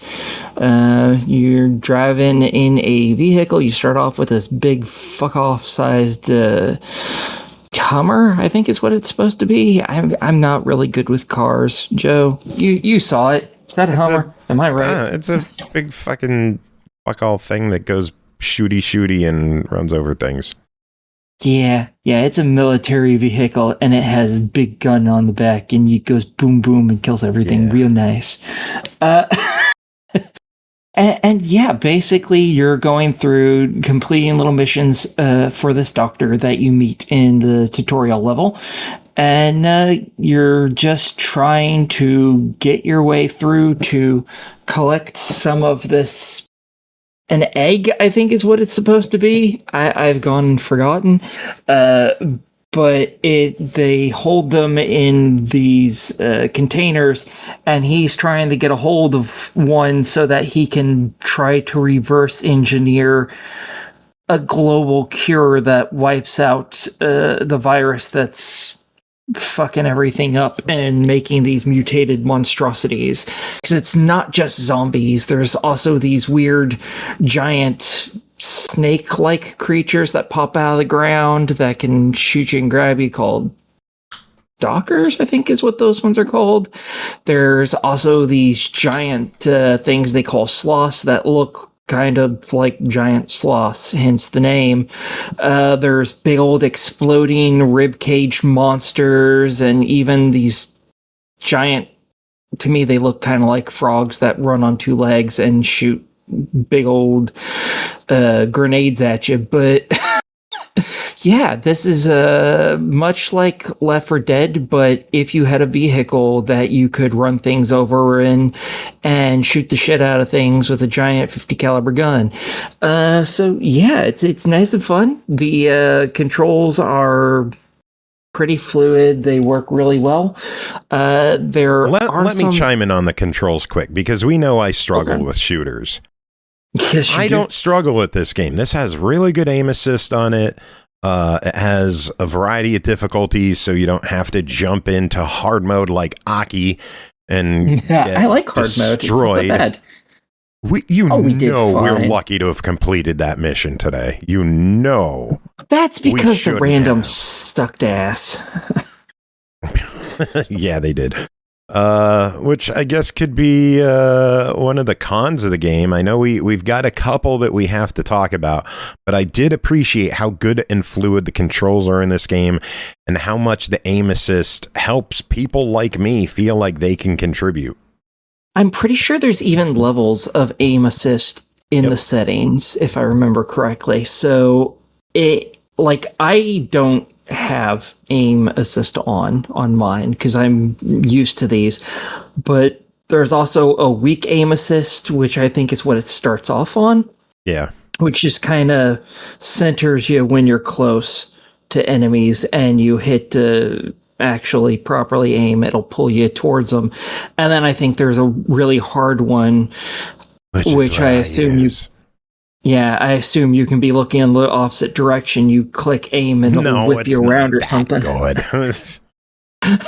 Okay. It's helpful, but it's not like, come on, give me some fucking credit. Hey, I gave you the credit of knowing to aim, okay? That's something. You can go Vehicle even controls really well, so that's nice. It's not just the gunplay that's really good. The driving the vehicle, I don't know if you've really done any driving outside the tutorial, but I fucking love driving that vehicle. It feels so good. The vehicle can be damaged. It has 3 different meters that you have to keep track of. One is its health, because zombies will get on it and start beating on it. Some, like the one that explodes, can run into it and explode. There's also the fuel meter, and you find fuel cans pretty regularly. You can refuel it. And also the big fuck-off sized gun that's sitting on the back of it needs to be refilled with ammo fairly regularly as well, especially if you're mostly using that like Joe does. So those are the 3 things you need to keep track of. There are repair kits that you can use if the vehicle gets completely destroyed. Otherwise, you can actually go up and click repair, and it basically requires you to hold the X button down and click one of the bumper buttons to basically push the button when a circle goes. There's a little dot that goes in a circle, and there's a line in it, and you have to push the button when the circle gets into that line. If you've played Dead by Daylight, it's very much like repairing the various generators. And yeah, it heals it a good chunk, not completely or anything in just one go, but it does a nice amount of healing. And there's a pretty decent variety of zombies in this, so that's nice. And I found the AI is actually really good in this game. Like, I've tried to play some levels on hard just solo, and I did pretty good up until a problem kept happening on mine, and that's where we're going to move into the next section, the problems with the game. Yeah. Joe, do you want to start off, or do you want me to start off? I played a little bit pre-release and a little post-release with you. Pre-release, I did run into a handful of soft locks on the game, where it would just freeze up on me. One of them was when I tried to look at the blood pass that pops up immediately when you go in the game. Even if you own it, it's like, hey, check out the blood pass. I wish that would go away. Especially after you see it once. You don't need to see it every other time. There were like 2 or 3 times during the game I would just have random soft locks. If I would like go to pull up the achievement list, it would soft lock. Or if I went to the settings to fix something, it would soft lock, but that stuff seems to have been patched and fixed, thankfully. Your problem does not seem to have been fixed, whatever it is. Yeah, I keep getting kicked to the dashboard after 10 to 20 minutes of playing the game. Thankfully, if you're playing with people and you're in the middle of a game, you can just go right back into the game and it will actually give you the option to try and rejoin. Because obviously, if you're playing a public game, someone may have taken your spot, but otherwise, you can get right back in, and wherever they are, bam, you're right back there in the middle of the action. You don't lose anything. It's nice. If for some reason you can't get in, then you lose a good chunk of everything you picked up throughout the game, which doesn't piss me off, but really, really pisses me off. Because there's 3 different currencies, for the lack of a better word, for this game. One, and you pick them up in levels. The harder the difficulty you play, the more of all of them you find, and certain ones unlock on certain difficulties as well. Like if you're playing on easy, and I think easy, you only get Slugite, which is a currency for when you use your weapons. They slowly level up, and when they level up, you unlock different not cosmetics, different attachments for them. So like different scopes or grips, barrel lengths, upgrades, shit like that. And not all of them are upgrades as far as I'm concerned, but the Slugite then is what you use to buy those individual upgrades, and they're expensive fuckers. But then when you play on normal, you get more Slugite and you get one of the other currencies. And on hard, you get more of both those currencies and the third currency. The third currency allows you to buy cosmetics for both your weapons and for your characters. And the intermediary one, I don't actually know what it goes for off the top of my head. I think it's also cosmetics, just different categories. Okay, fair enough. And the thing is, I tried messing with it. I know I bought a set of just a set of paint, like a paint skin for the one gun, and funny enough, I bought it for the wrong gun. So that's why the gun I used when we were playing just would be like a single shot rifle instead of an auto rifle, because I equipped the wrong one. Nice, congratulations. Yeah, I'm proud of that. But yeah, if you don't get in, you lose basically all of the later 2 versions and most of your Slugite, which really sucks, because if you're playing solo and you get kicked to dashboard, you don't get to go back into the game because you're playing solo. So don't play solo if you keep getting kicked out. Find someone to play with and have them just sit on their ass for 3 or 4 minutes, however long it takes you to boot the game back up, because it goes pretty quick. To be clear, the people I've watched online have not run into this issue, and you said the people that you've seen online haven't run into this issue.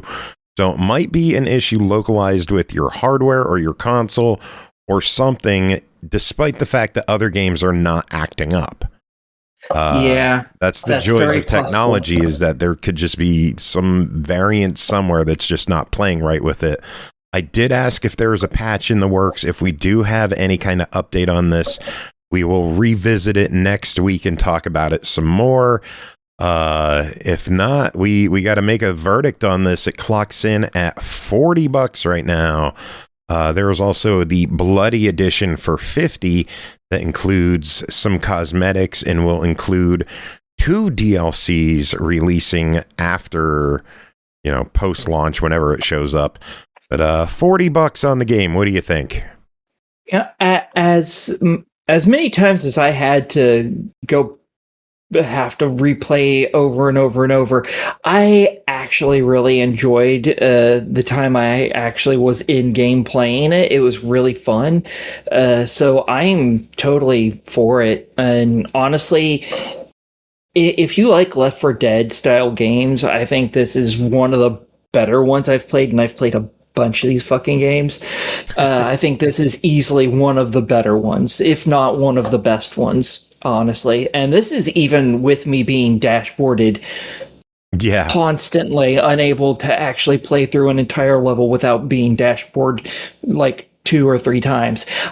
This is still one of the best ones I've played. I'm totally for it. This feels like what everyone wanted Back 4 Blood to be.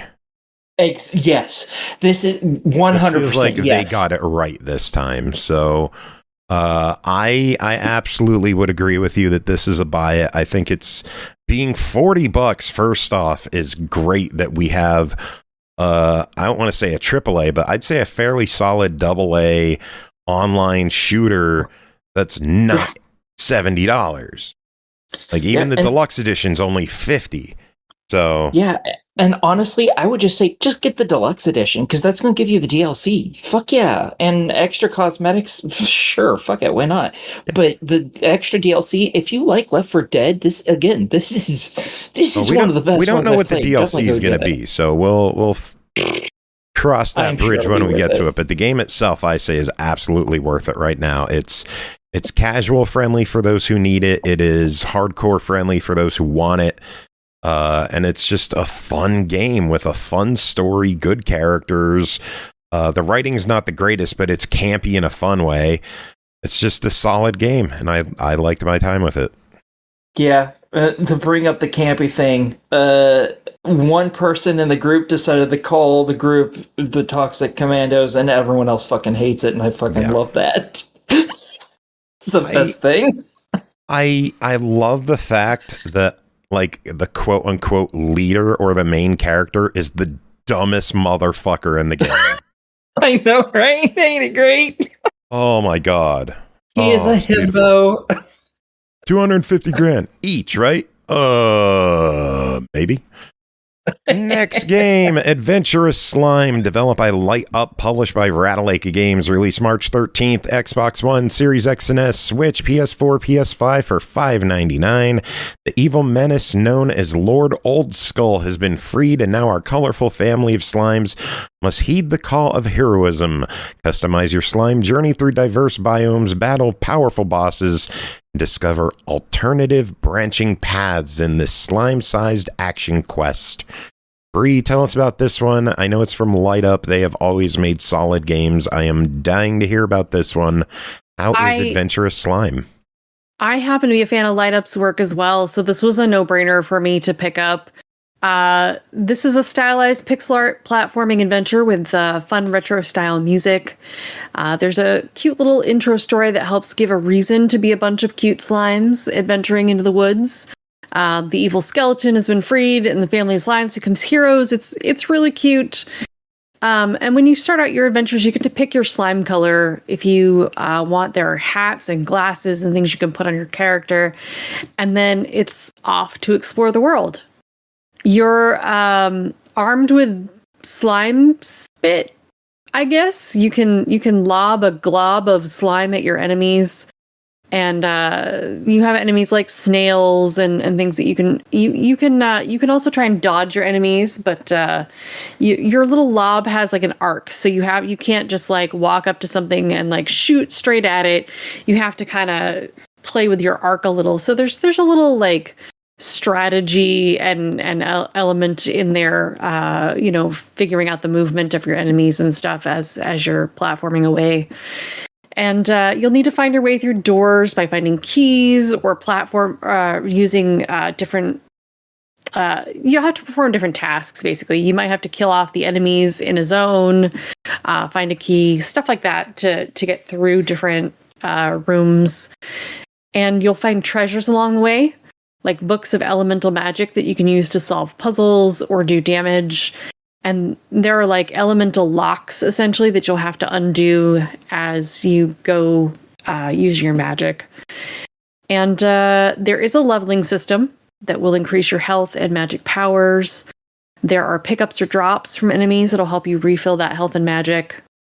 You have side quests to find pieces of costume for other people, like a witch. That's like a cute little extra layer to the game. And there are a few boss fights you can do, like a snake. There's a scorpion. And the boss fights were pretty fun. They have different tactics to learn for each boss.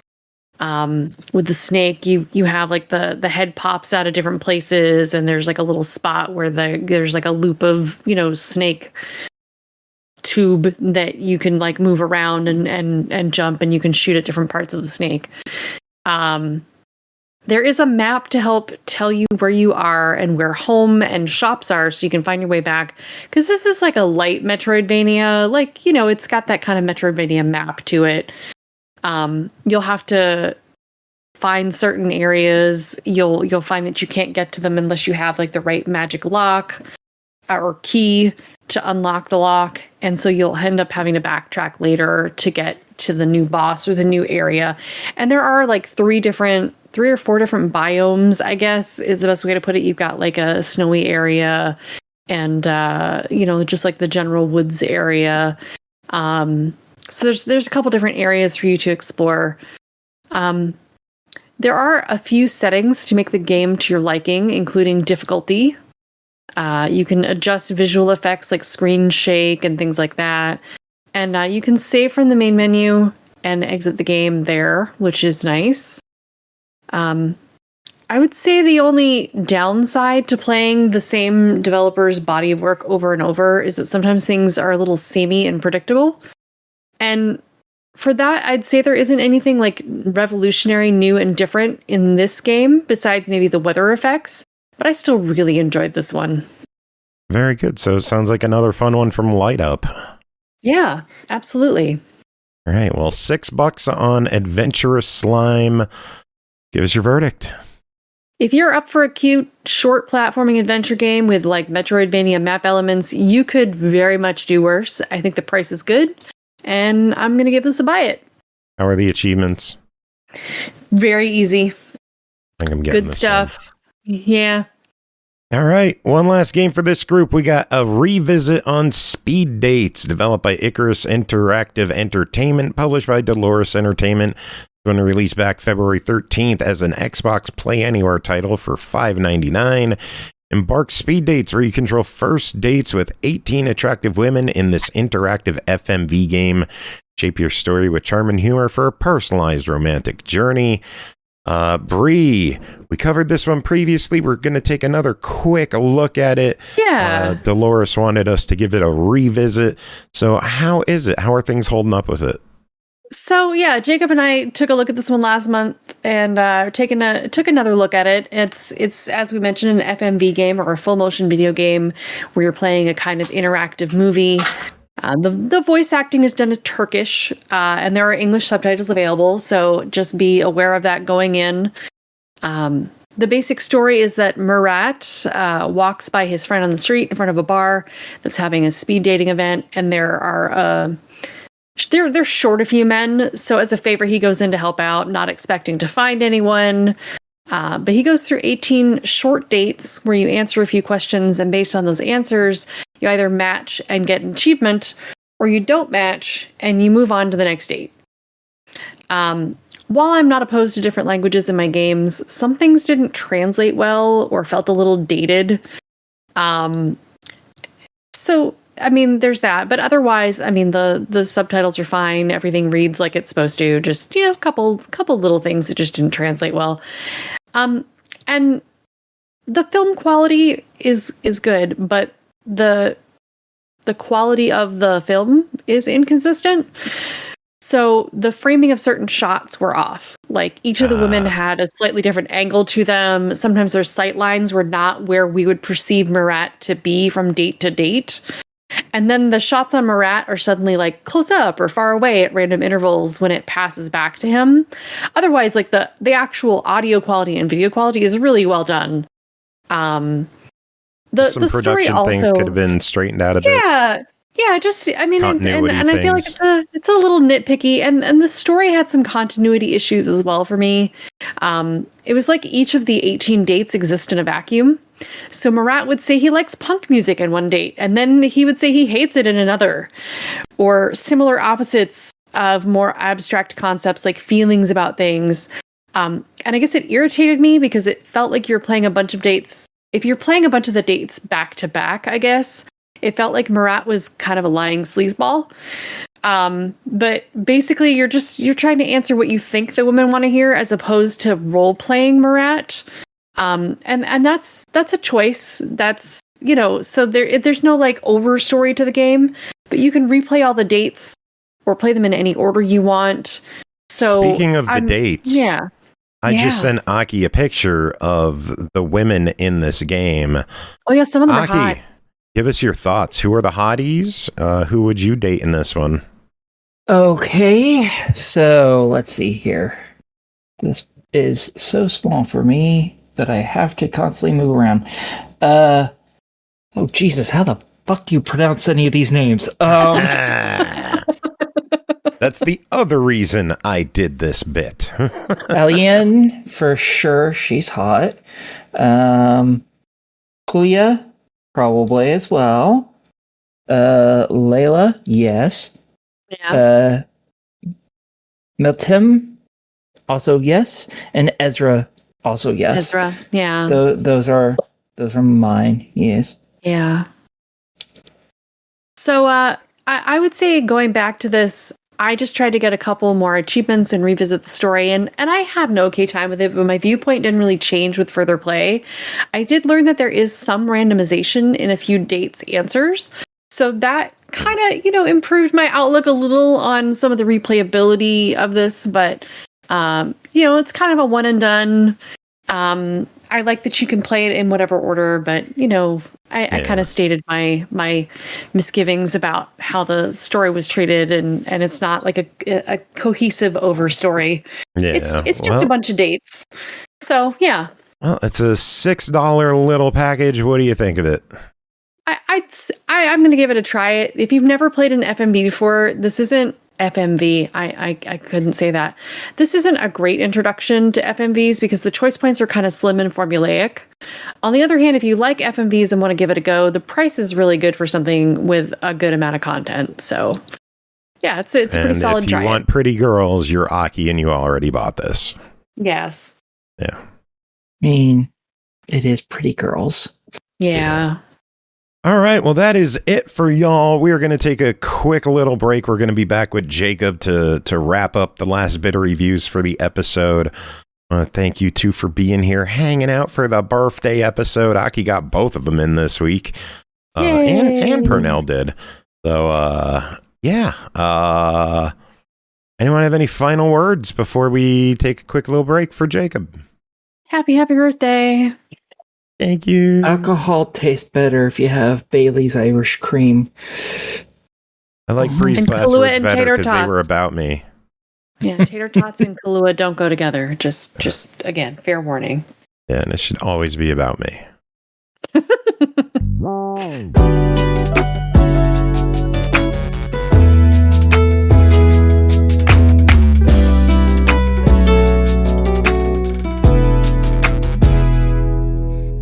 Welcome back, everyone. Thanks for sticking around.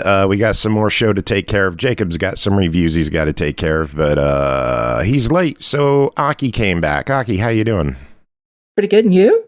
You know, doing all right. 20 minutes late on Jacob, so Almost 20 minutes. It's not quite there yet. Trimmed a bunch of the intro so we don't have a 20-minute segment of just us, which Christ knows nobody wants. No, not really. But yeah, he's got a handful of reviews to take care of. Do you think he's gonna like them? Probably. I mean, it is him. Yeah. I just realized that you don't have the list to know what he's reviewing. No, I don't. Well, I did post it in chat the other day. Ooh, there's a contest. Oh yeah, look who finally rolled into his own segment. Hey, I'm entering for who doesn't have a copy of this game. Aki, there's flashing lights. I know Horror Acolyte entered for Trash Rando. Okay. Wait, did Latino Heat entered, Sir Khaled entered, Jordan entered. Okay. Use my entry for Heat. This is live. We are recording, you moron. We're recording right now? Why? This is all recording because you're late. That's why. That's why we're recording. So how have you been, Jacob? Hold on. I was still asking questions. So like when people like listen to this, like they're going to have like 5 minutes of like YouTube bantering back and forth, like waiting for me to, I don't know. 21 minutes of the two of you. You supposed to be here 11:30. Yeah, and then I pushed it to 11:45, and then I had to go after what time did you push it to 11:45? I love you both. I didn't realize it was recording, so that was at 11:33. Make it 11:45. Time isn't real. Time is a concept. It is. So I don't know why you're upset. Like, who the hell are you entering for? Oh, Latino. Okay. Yeah, I said that. Giving Latino another win. Latino wins entirely too often. I think it's rigged. Racist. Yeah, you're accusing Latinos of winning too much. Yeah, because Latino wins entirely too much. The thing is, we don't know what DX Latino's real name is because Latino Heat's a wrestling reference to Eddie Guerrero. So it could be an Italian guy from New Jersey, and you just completely. I thought it was just liking. And then I Mexican misidentified their country of origin. Oh man. Yeah, I thought the screen name was just that they liked Mexican food or something. Or that's like wrestling. They got all hot and bothered by like big movie Latino Heat. I mean, I'll have to play that after the show. Nice. So yeah, Jacob, how have you been? Last 2 days have sucked. I had mandatory overtime, and so it caused me to have to like work from like 7 to midnight last night and the day before that, and just it sucked. Not only does like mandatory I mean, like I'm looking forward to it in my paycheck. I mean, that's gonna be cool. But I mean, like, I had things I was planning on doing. Yeah, like the show for one. Well, I mean, yeah, there's that, but I mean, like, also, you know, like actual important things to do. Oh no! I've got nothing. Let's say no. It's Jacob. Of course not. Yeah, work is the important thing. The highlight of my day is the poop I take multiple times a day. Beautiful. On the company dime. Of course. Yeah. I mean, when else There's are you a song about that, and it's fantastic. Indeed, it is.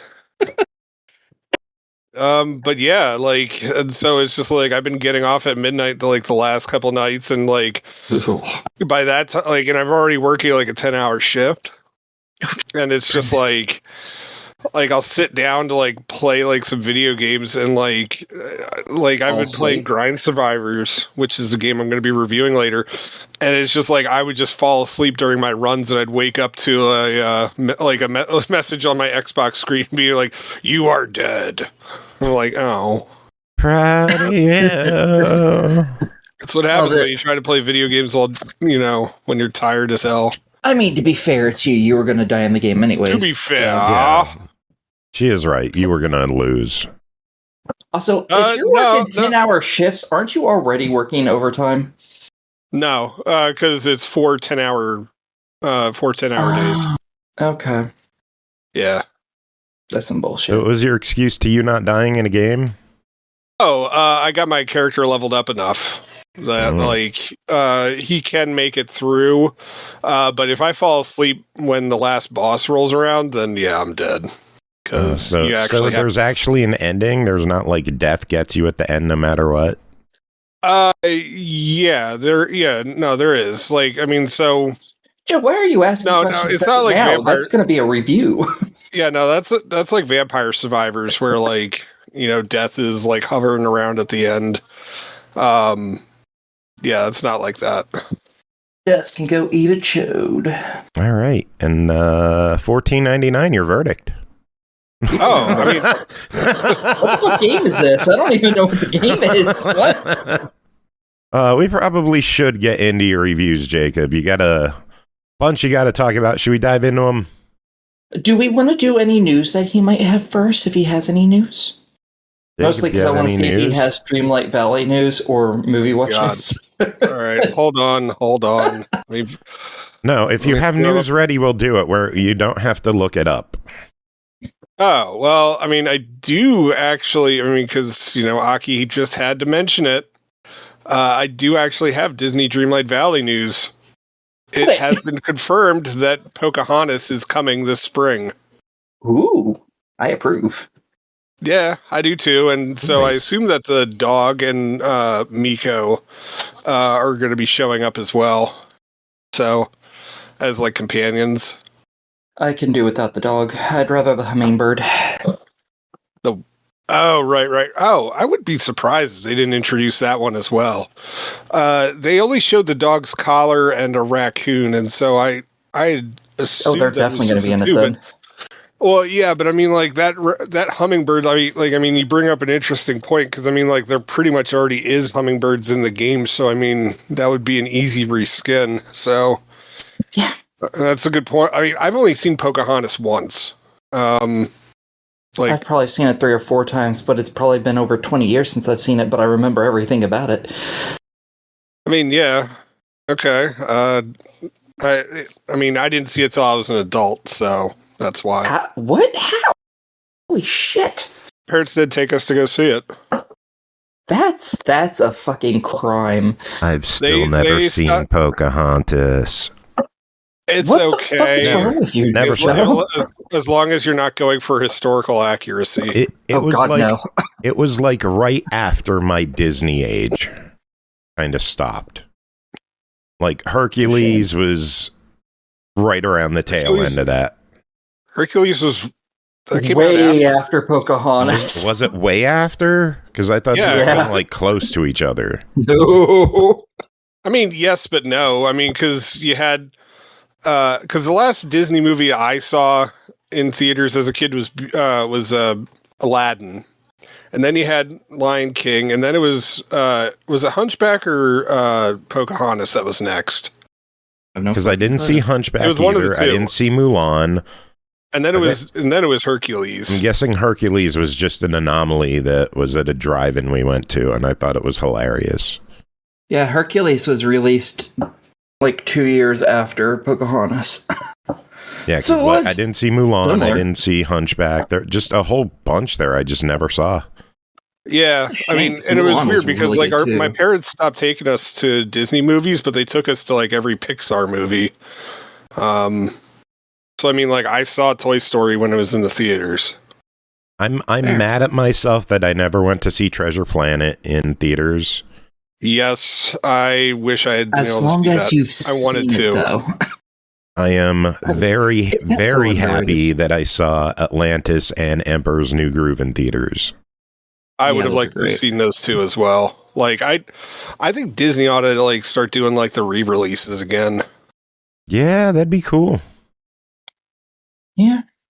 I would pay for a movie marathon at some theater where they just showed Emperor's New Groove, Hercules, Lion King, Aladdin, And well, I mean, with like how one often more. like they do those like those anniversary showings. I They mean, used to. I don't know if they. no. I meant like I meant that in a general term. Oh. Like, because now they're like, oh, it's the Goonies, like 40th anniversary, or it's like the 50th anniversary. I mean, next year is going to be the 50th anniversary of the first Star Wars movie. And so like Disney's pulling out all the stops for that. But yeah, like that'd be cool if they started showing the animated movies on the big screen again. Yeah, but movies are a hard sell these days in the first place. So Yeah. especially with prices. As Pernell mentioned earlier in the show, with $50 popcorn bucket bundles. All right, but nobody needs the popcorn bucket. Yes, they do. Bullshit, Jacob. About? Everyone needs them. Like, not for every single movie that you go see. We were talking about the Mario one with the Lumo bucket. Oh, Or the Avatar one. It was a dragon. Well, not technically a dragon. It was whatever. You know there's some dragony guy things out are. there who has a collection of every single movie theater bucket so far. Oh, I know. And like, I'm just like, it's so ridiculous. Like, Did they do a Monsters Inc. where you eat through his eye? No. That's no, bullshit. but like, I mean, it's getting to the point where it's like Funko Pops from the movie theater. Yeah. So, should we get to your review? Actually, wait, I got a bit of news I could throw in here. We talked sales figures earlier in the show. Crimson Desert. Remember how it came out today or yesterday? Yeah. Something Sure. it came out. It sold yeah. 2 million already. Jesus Christ. Okay. 2 million in a day. For a game that sucks, that's pretty good. That's the funny thing. It's like getting driven, like drugged It's through the getting mud. review bombed. Like, And the Metacritic is at like an 80, and people are like, "This game's awful." What? Yeah. one of the things I like about it is that like, well, there's people who are upset that it's only getting like an 80. And they're like, if you remove all the negative reviews, it bumps it up to 92. And it's like, If you remove all the negative reviews, it should be a fucking 100%, but okay. If you remove all the positive reviews, it turns into like a 62. So, what's your point? like, congratulations, you understand how percentages work. I think the game, from what I've seen, I think the game looks gorgeous. I think it looks like it's entertaining. From what I hear, it is very confusing, which I wouldn't know as I haven't dove into the game yet. I've been playing the show like a lot. Must be nice. From what I've heard, the problem with it is it's just trying to do too much, and because it has all these mechanics for all these other things, they get in the way of other things you're trying to do, like combat and stuff, because all these different buttons are used for other things. It makes the combat really kind of fucky because the button presses have to be different and shit. And that's what I've heard about it, is it's trying to do too much, and if they had cut some of the extra stuff out, it probably would have flowed a lot better for most people. I'll find out in a few days, I'm sure, because I am very much looking forward to playing that. But yeah, the show, really good. And yes, Jacob, I pre-order that bitch every year, so I get all the deluxe pre-order bonuses. So, suck on a ding dong. No, it's fine. I'll just be playing last year's edition of the show. Right back at you, bitch. That's what I think. Joe, you ignorant slut. Goddamn right. You ready for reviews? Yeah, all right. First game that you were here to talk about is RollCats, developed and published by Hoglet Interactive, who are also awesome enough to hook us up with a spare copy that we are giving away right now. Pay attention in chat. Well, we're not giving the code away right now, but there's a contest right now that's running in our chat. Oh, is that how it works? Yeah, I'm doing the drawing later. You gotta build up the hype. You gotta build up the hype. You could type exclamation enter if you are hanging out in Twitch right now for a shot at winning RollCats. I guess you could say you're edging the hype. Released March 12th on Series X and S for $19.99. Yeah, I mean, if you edge long enough, it will lead to a release. $19.99. RollCats is a fast-paced combat racer where gigantic robotic cats speed across the galaxy on massive wheels, drift, battle, and explore planets on your way to victory. Alongside the single-player campaign, you can enjoy two-player split-screen, cat fight, and the special mouse catch mode. Jacob, what is going on in RollCats? So RollCats is this really interesting racing game. It's obviously futuristic, and you're piloting these cat robots, obviously, which are essentially like, think of like kind of like BB-8 from Star Wars. It's like this huge wheel or sphere that has like a little cat head on top, and you're just going down these all these different tracks, and you're obviously competing against other people. But what I thought really makes it neat is that what can happen is that with the various attacks, your cat's or your robot's head will actually like pop off, and it'll slow you down. So cute. And you can't fire any weapons, like you can't do anything until like it gets reattached. And then, like, you know, you're back to the races. Now, there's only, like, so many weapons that you can use. Like, there's, like, a blade, which shoots out of, like, the left or right, and it stops anybody who either you hit or comes to hit you. There's the standard shield. There's the, there's a shot that actually has a surprising amount of bullets, 40, which is a very nice... They do a ton of damage, and they don't, like, ain't they home do in enough. on anyone. So if you can get a bunch in a row, it takes them out. But it's hard with that weapon. I didn't think it was that bad. Like, I was taking out multiples. I feel like if they're clustered and close enough. Well, we know how good I am with shooting in video games. Oh, yeah. That's about as good as me with playing video games. Not very. True. So yeah, so there's that, and then there's mine. So it's like, it's the standard stuff, like nothing wild or anything, but just like the concept and the worlds that they created, like everything's visually very nice to look at. And I really wish I could actually just like take my time and just, you know, scoot around the tracks at my leisure, but the game doesn't allow that. So you're either competing in a race, you're either doing that time trial, and then there's also one where you have to chase all these like little robotic mice all over. And this one's, I mean, it's kind of a time trial, but not really. But you only have like so many laps to catch all like 7 or 8 mice. And so obviously there's an added challenge with that. My kids really enjoy this game. They've been playing the multiplayer against each other, which unfortunately is only 2. Like, I mean, I get it visual wise. Could we take a second to address the visuals in this game? The still images on the store do not do this game justice in any way whatsoever. I saw the pictures for this, and I was like, I mean, it looks cute, but it looks like it could be kind of janky and maybe like cheap. Like we have some publishers who put out kart racers that we all know who we're like referring to and what kind of games I'm referring to.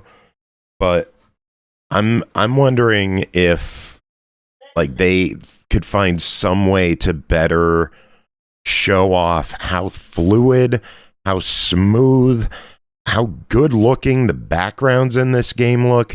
It shocked me when I saw it in motion compared to what I was expecting seeing it on the store.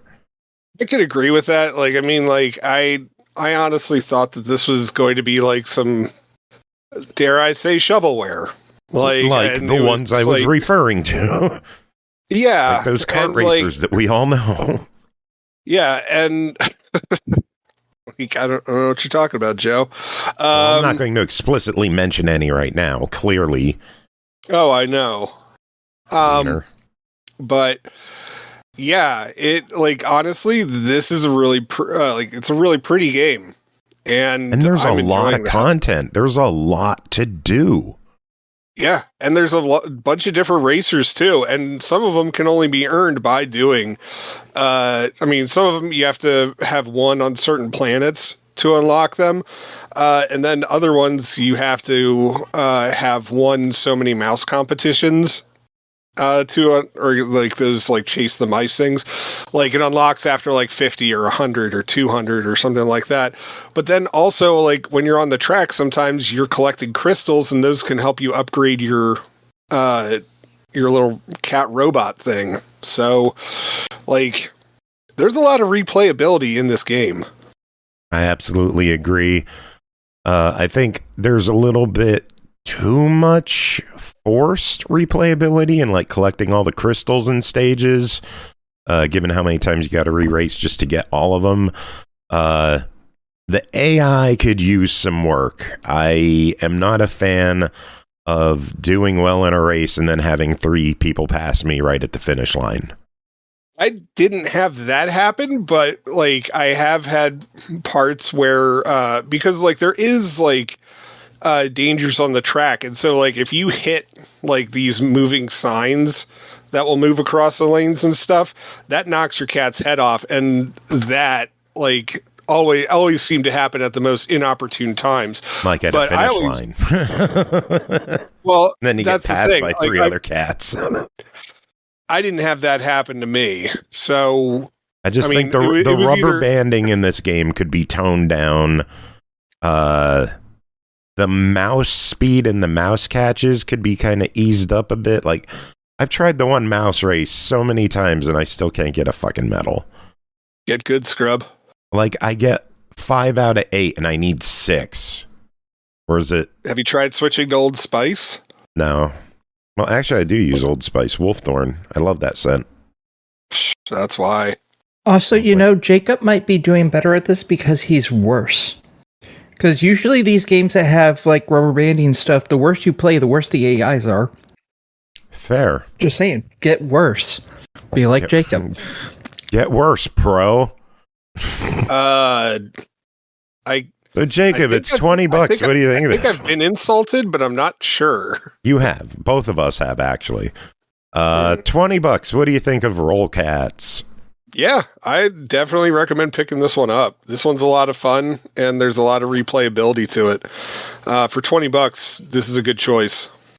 I definitely agree. When I first saw the game, I thought it looked cute. It could be janky, maybe a fun $10 racer.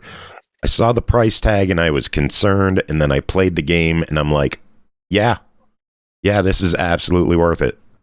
So, very well-made game, significantly better than first impressions would put on, and I encourage people to give this a try in any way they can. Drop the $20, it's worth it. Next game, Grind Survivors, developed by Pushka Studios, published by Assemble Entertainment, released March 16th on Series X and S, PS5, and PC for $14.99. Grind Survivors throws you into relentless action rogue and survivors-like, where you battle endless waves of hellspawn as a towering demon hunter. Set in a post-apocalyptic Earth overrun by demonic corruption, every run is a fight for survival and a chance to grow stronger. Dodge through explosive bullet hell chaos, stack powerful upgrades, and loot procedurally generated weapons with unique stats, traits, and origins. Jacob, what is Grind Survivors? So Grind Survivors is like visually it's kind of like what if they finally decide to make like a Warhammer Survivors. Like your guy looks like your guy is running around in that kind of armor, and there's I think like 4 different weapons classes you can use. It's dual SMG, pistol, shotgun, and I think the other one's just like a standard machine gun. I've been a big fan of the dual SMGs, and pretty much you're just running around. You're just running around this like hellscape, and but there's all of these like little temples that have to get purified, and and you purify them by just like standing in there for a certain amount of time. Greedfall or Greenland. Greenland, yeah, that's the other one I'm thinking of. That had a similar mechanic for this kind of stuff where you just have to stay in a circle and defend yourself for X amount of time. And then you get a bonus. So Greenland was more of like a physical item kind of bonus thing, or mission related. This one, it messes with your, I'm sorry, my kids are yelling their heads off. One sec.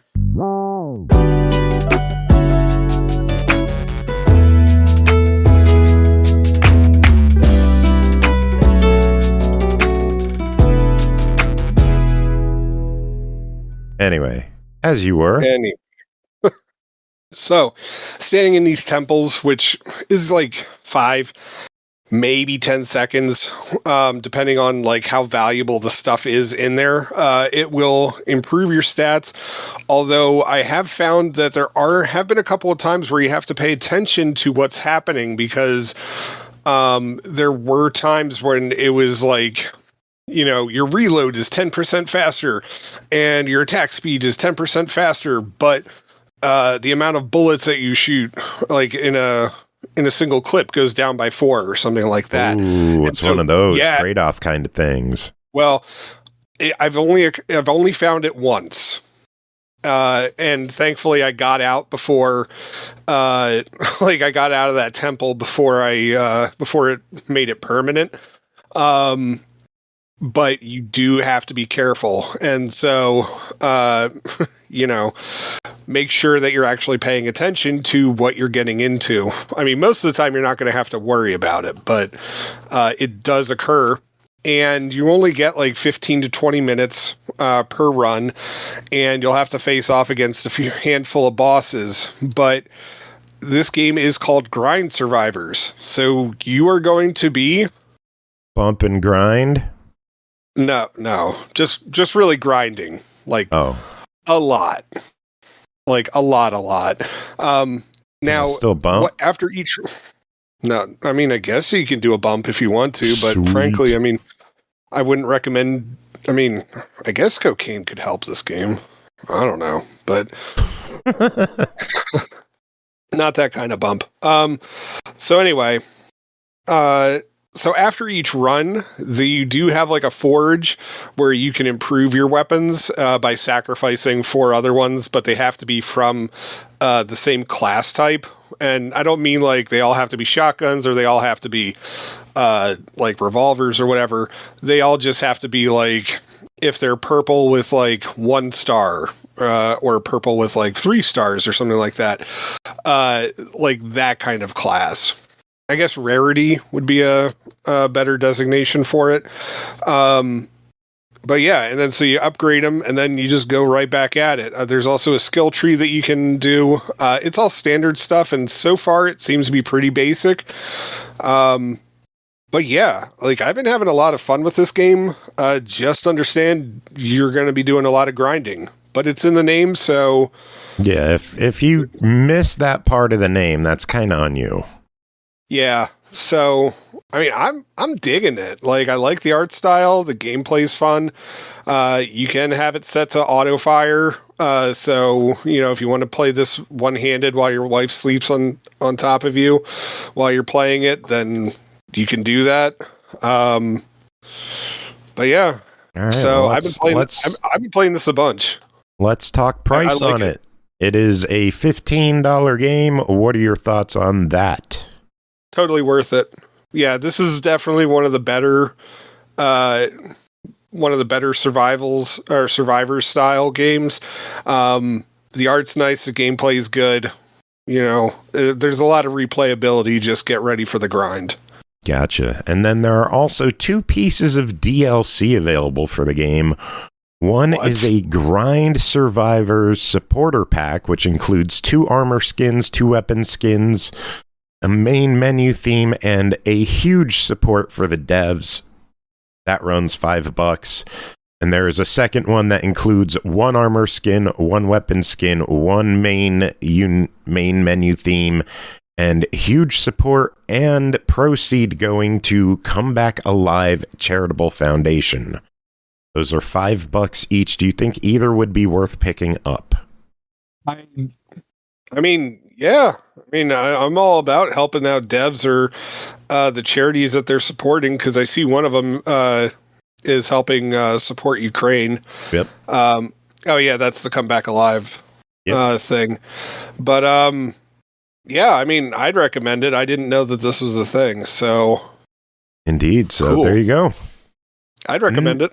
All right, next up, A Winding Path, developed by Three Eyed Games, published by Flynn's Arcade, released March 5th as a Xbox Play Anywhere title for $6.99. A Winding Path is a hand-drawn adventure game about finding the beauty of the world and enjoying the little things. Explore the atmosphere of ancient caverns, enchanting forests, and busy settlements. Help colorful characters find the rain and unveil its magic. The Rainmaker awaits in a whimsical fantasy world. The rain has ceased to fall. The rivers are running low and the crops have withered. Seeking to uncover the elemental mystery, you'll find an enchanted lyre and set out on a magical journey to restore balance to the world. Jacob, what is A Winding Path? So A Winding Path it's not quite a point-and-click adventure game, but it's very similar to that. And you are playing as this, I don't believe your character has a name, but the rain has stopped in your world. Crops are withering, people are out of jobs, and the person who's responsible for the rain doesn't seem to be answering anybody's calls. So guess what? It's up to chicken you. Butt. Oh. No, Sorry. no. No, there's no chicken butts in this game, or at least I haven't found any. But that's not to say that there isn't chicken butts in here, but who knows? But anyways, it's up to you to figure out what needs to get done. And so you're going to be going on a quest. And lots of mini quests, side quests, in fact. So you're going to be doing all sorts of stuff, like... retrieving shiny diamonds for orcs, or getting a jester kind of looking guy, like the supplies that he needs, and just helping out as many people as you can on your way to restore rain, which for the most part is done with this magic flute that you have. Like, you just, once you get it, it's like a lyre. So once you do it, you just start playing your musical instrument and rain clouds start showing up and they start, bringing back the rain, obviously. And so you can go into fields, water the crops, you can make rivers suddenly flow again. And yeah, it's just like, it's a quiet, not, you can go at your own speed with it, and I really enjoy that. It's just like a really chill game. The art is, I don't want to say minimalist, but it's very, like, a lot of it it's minimalist. Reminds me of... What's up? It's minimalist. I don't know if I'd... Yeah, I mean, like, I guess it is, because, I mean, it's, like, it's black and white, and, like, most of the characters look like little stick figures, but... Like, it's detailed, but it's still minimalist. Right. Well, I mean, yeah, but minimalist would mean that there's not a lot of detail. Okay, it's minimalist. Minimalaxalists? Yeah, that. Relaxalists? Sure. I don't know. But anyway. So yeah, so it's pretty much just like a go at your own pace adventure, and yeah, like the game itself is about learning to enjoy the little things, but you need to do that too as you're playing. Like, it's not just a plot point, it's what you do. And so how did your wife learn to love the little things? Well, he has multiple kids, so enough. True, he's beating me at that. Anyway. Sorry. But yeah, like it's a nice peaceful adventure. I really liked it. And yeah, like I'd recommend picking this one up. It's like, what is it? $6.99 you said? It is $6.99. So your totally official verdict? Yeah, that's totally worth it. Very good. All right, next up, we go ahead. I would like to point out he actually listened to you when you listed the price for once. I know. I'm proud of him. I know. It's because Aki was gone. I was not gone. I was just quiet, and I usually am. Thank you very much. Yeah, I know. Like, it's amazing what happens when you shut up. Yeah, go eat a dick. I already did. Thanks. Go eat some more ice cream, Aki. She's like, go eat more dicks. I will. Yeah. Yeah. Try not to suck any more dicks out in the parking lot. Going to. What are you going to do to stop me? All right. Next up, we got 2 games from Ocean Media. First up is Lots of Things Collector's Edition, developed by AV Games, published by Ocean, released March 11th on Xbox One and Series for $6.99. Explore a wide variety of topics from a farm and a confectionery shop to a laboratory and a medieval castle. Finish the levels and new layers modes where you have to search for the right objects among various things. Overgo the themes in any order, either starting with minigames or searching for objects as you like. Jacob, what's going on in Lots of Things Collector's Edition? A lot of stuff going on in it. So, pretty much, I was kind of curious as to where, because there's no real plot to this game.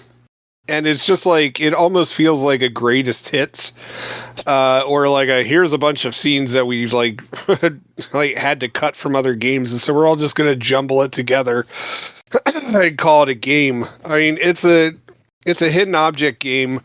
Thankfully, that does have a magnifier, so it means that at the very least we're at try it level with it. Can I just say in your description, I actually kind of like what this is. I enjoy hidden object puzzle games, but I don't always want the mystery to it. Just give me the puzzles. I mean, yeah, I don't know. I mean, I kind of like the story with it because so many of the stories are just yeah, but sometimes you just want to get to it. Well, I mean, you can get to it. You just skip the story. But, with so many of the ones that Ocean Media releases, it's very... Most of the stories are not well written, and, they actually become a hilarious plot point for themselves. This one, you don't really have that. You're just playing a bunch of hidden object stuff. And thankfully to the magnifier, it's not that difficult. Yeah, I mean, there's really not a whole lot to say about it. It's a standard hidden object game from Ocean Media. Well, from AV Games. Or AV game released by Ocean Media. Yeah. So what is it how many puzzles in it? Oh God. I know it's past 30. And what are the mini games that they're talking about? So I mean, it's a lot of puzzles. With it. I mean, it. Click this to rotate, or add this to where it needs to go. Some of it is continuing on the hidden object idea. There was also a maze kind of thing. That you had to figure out where you're supposed to go. A find differences scene. All right, I see what's going on. There's that. I mean, as I said, it's standard. It's a potpourri of a medley, a magical cocktail, medley, a cocktail of hidden object, a cocktail of covertness. Ooh, it's $7. What do you think? You could do worse, but it's fine for what it is. At the very least, it's a try it. If you're a huge hidden puzzle fan or hidden object fan, then it's worth the $7. Very good. And thanks to the fine folks at Ocean Media, we do have an extra copy or two to give away. The folks. Yes, we've got some spares to give away that we will do in the coming episode. So big thanks to Ocean for that one. Same with the next game, which is Motorhome Traveling America Collector's Edition. Developed by AV Games, published by Ocean Media. Released March 4th on Xbox One and Series X and S for $6.99. Go on a journey through the amazing places across the USA. Visit interesting and amazing places such as national parks, ski resorts, and canyons. Play exciting mini games, collect souvenirs, and find all the objects. Jacob, what's going on in Motorhome Traveling America? So Motorhome Traveling America continues Ocean Media's and Avi Games series about the fantasies of upper white middle class senior citizens. And this one has a very, waspy mother and dad, and of course, daughter and dog traveling across America in their motorhome, because this is what they're going to do, and all they talk about is how much they love their RV and how it's enabled them to be able to travel wherever they want to go. And if you're here for an amazing story and dialogue, you're not going to find it here. The daughter is perpetually amazed by everything. They're going to talk in depth, actually not really in depth, but you're going to get a paragraph about each different site in America that they visit.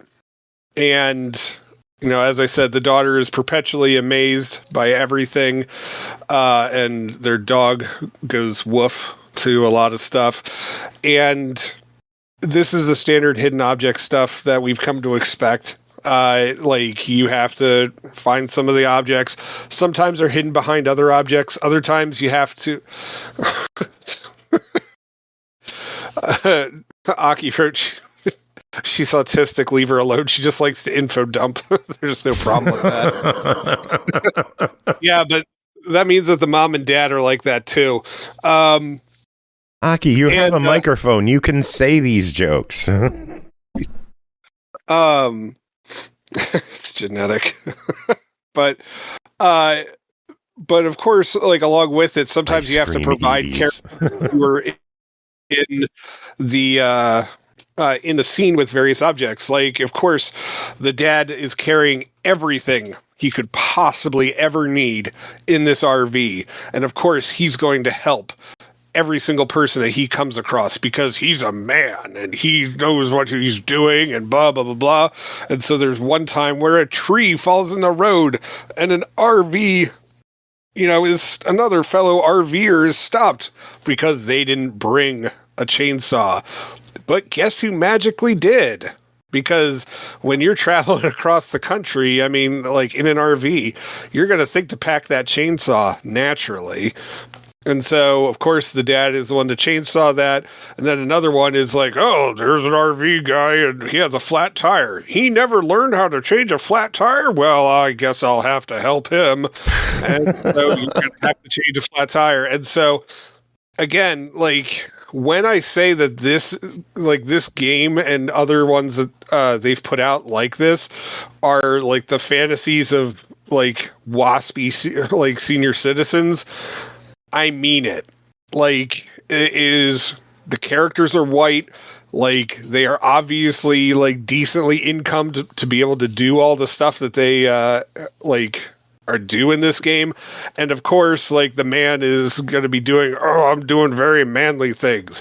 And of course, the wife, what does she do for her story missions? She shops. She goes to the grocery store. Nice. It's okay. I honestly, it's a very well-made, hidden object game. There is a magnifier, but yeah, story aside, it's well done. The puzzles are fine. There's a decent, there is a decent amount, of mini games in between to break up the monotony. Sometimes it's a, spot the difference. There are maze ones, and that did confuse me at first because, if you get one wrong turn on it, it sends you right back to the start. And I had actually made it to the end, where I thought, like, I was doing the right thing and moving my RV onto the dock, or like the area of the road, like whatever you want to call it. But it turns out the game doesn't actually want you to do that. And so it counted my turn onto the road as a mission failure, and I had to restart the map. And so it turns out we have to stop in front of the end, not actually go into the end, just stop in front of it, and then it counts it correctly. But yeah, like it's fine for what it is. Like this has a very intended target demographic. They're going to eat it up. I don't know that they're going to eat it up on Xbox. I figured that this is something that they'd be playing on their iPads, but who knows? Maybe get Gramps and Graham on the Xbox.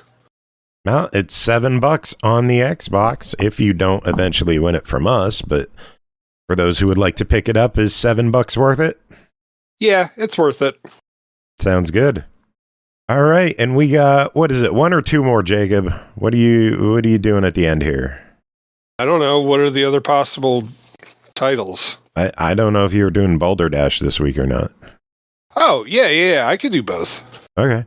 All right, next up is Manairons, developed by JanduSoft and 3Cat, published by JanduSoft. Released February 25th on the Xbox Series and PC and One. Xbox Play Anywhere, I guess. Why the fuck did I write it like that? Switch, PS4, PS5, PC for $24.99. Manairons is a 3D action platformer game inspired by the legends of little creatures living in the Pyrenees. Help Mai face off against the landowner who is taking control of a charming village and using the power of Knut with magic, flute, and plenty of chaos.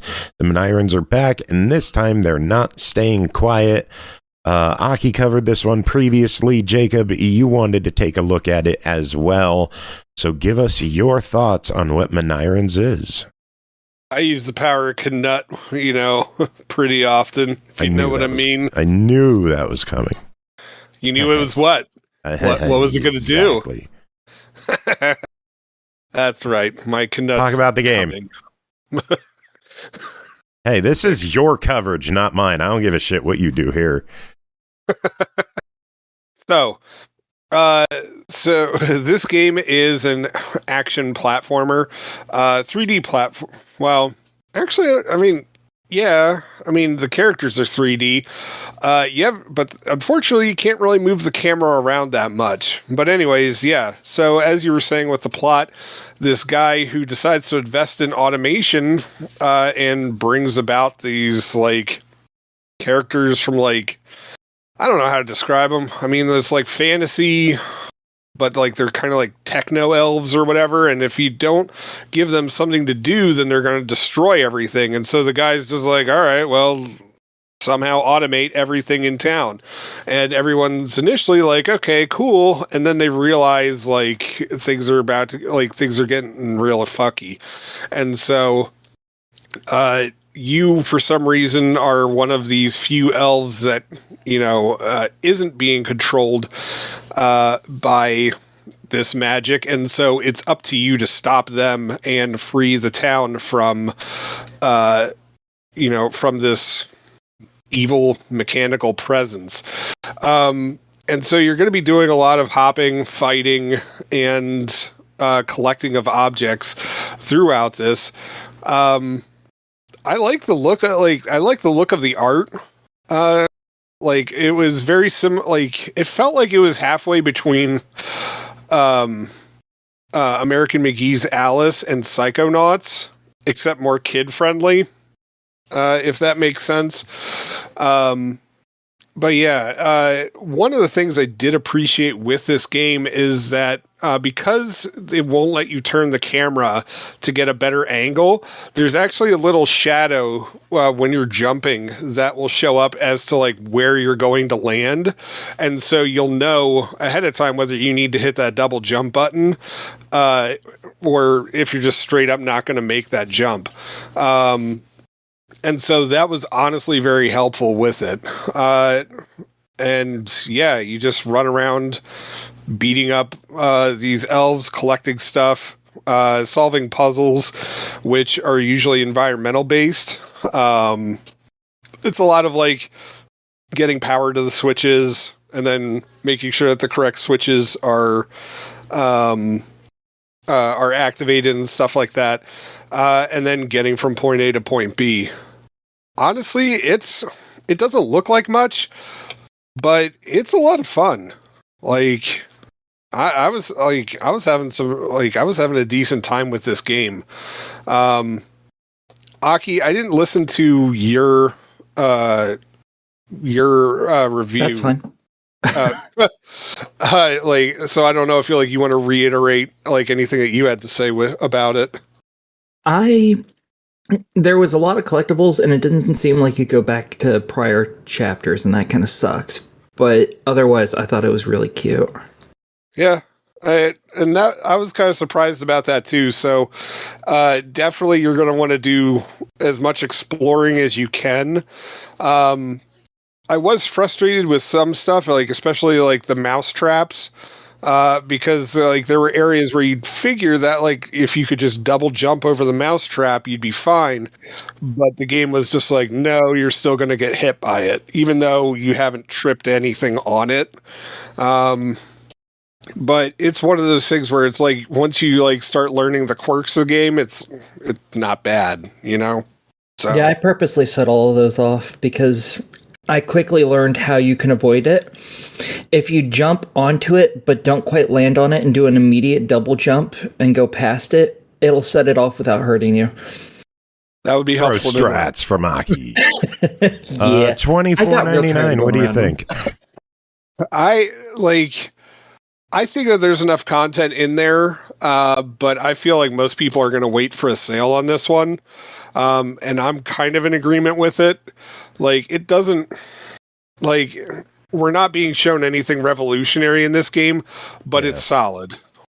All right. Well, one final game to wrap up the show is Boulder Dash 40th anniversary. It's Younger Than Me. Oh, it's Younger Than Me, too. Oh, I don't like that. Yeah. Happy birthday to me. Developed and published by BBG Entertainment, released August 20th on all platforms for $19.99. Immerse yourself in 40 years of video game history and experience the classic Boulder Dash in an award-winning anniversary edition.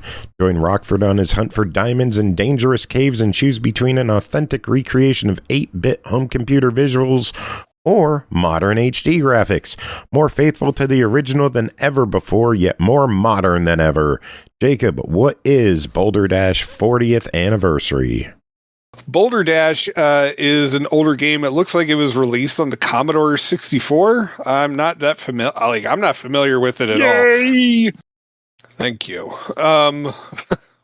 But anyway, you play as this character, and the game does let you decide like how visually you want to look. There's like, I think it's like 6 different characters that you can choose between. They're all just skins. None of them actually seem to help at all. My favorite was the little robot looking guy, so I always went with him.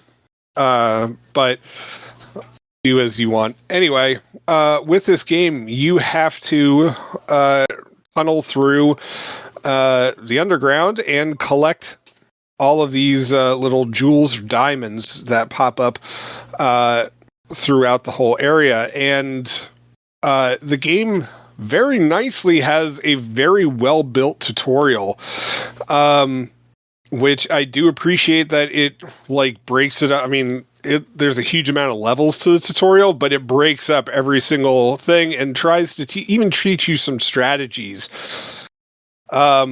with this game, along with also just making you fail on your own and making you figure out some of those strategies by yourself.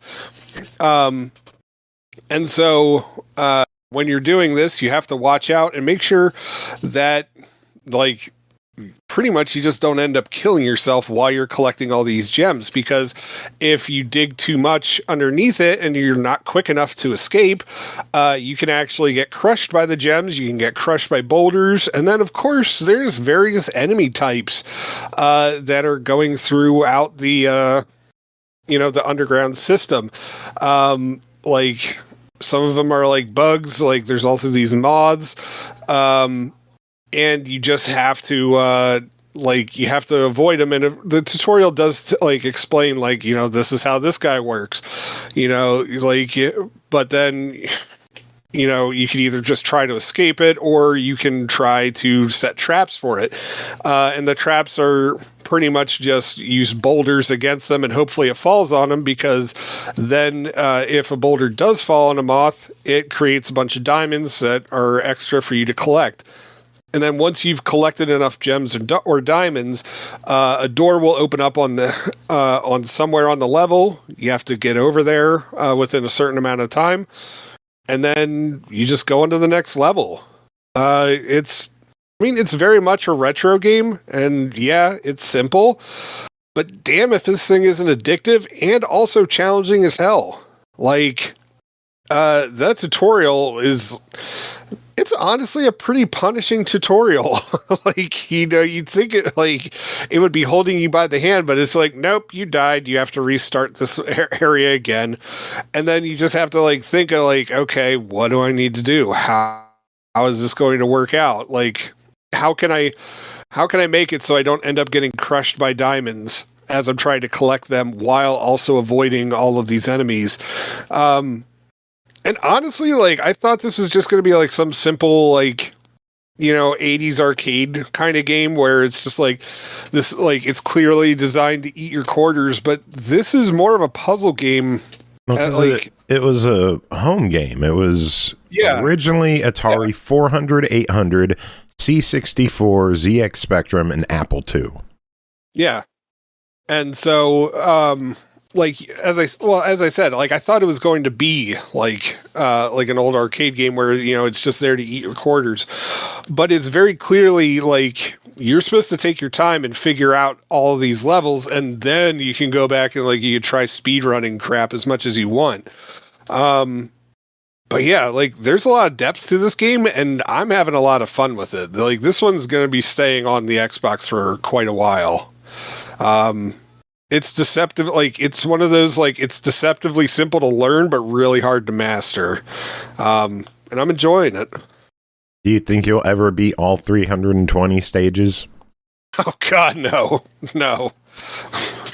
I'll be dead before I beat them all. Yeah, we know. $20, your verdict. Yeah, it's totally worth the $20. There's a lot of replayability to it. It looks nice. And I like the fact that you can change the view to the old school stuff. So whether you want to play it old style or new style, it's up to you. Very good. And with that, we are done with my birthday episode. Finally, happy birthday, Slobber Goat. I guess this is my birthday week because it started on Tuesday and now it's Saturday. I mean, that seems like a pretty good week then. Yeah. Did you get anything good for your birthday? I don't know. Did you get me anything? I got you herpes. You already have it? Again. Oh, you already have it? Surprise! No. Well, how am I supposed to return it? I don't have a gift receipt. Tough shit. Music this episode. I'm gonna play something from the OneUps because I feel like it. They have a birthday song? Well, I had a birthday song from Grant on the last episode. Okay. So, yeah, I was gonna say I could play some Grant since he couldn't make it this episode, but we'll do the OneUps this episode. I blew into my nose trumpet for you. Yeah, I know. I heard it. Yeah, it was just for you. Did you like my solo? Go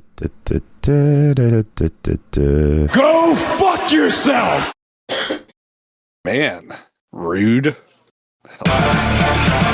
Tits! Oh, and I do have more. It's Movie Watch. There. Guess what? We've got Sonic Movie Watch. Ooh. I'm ending the show.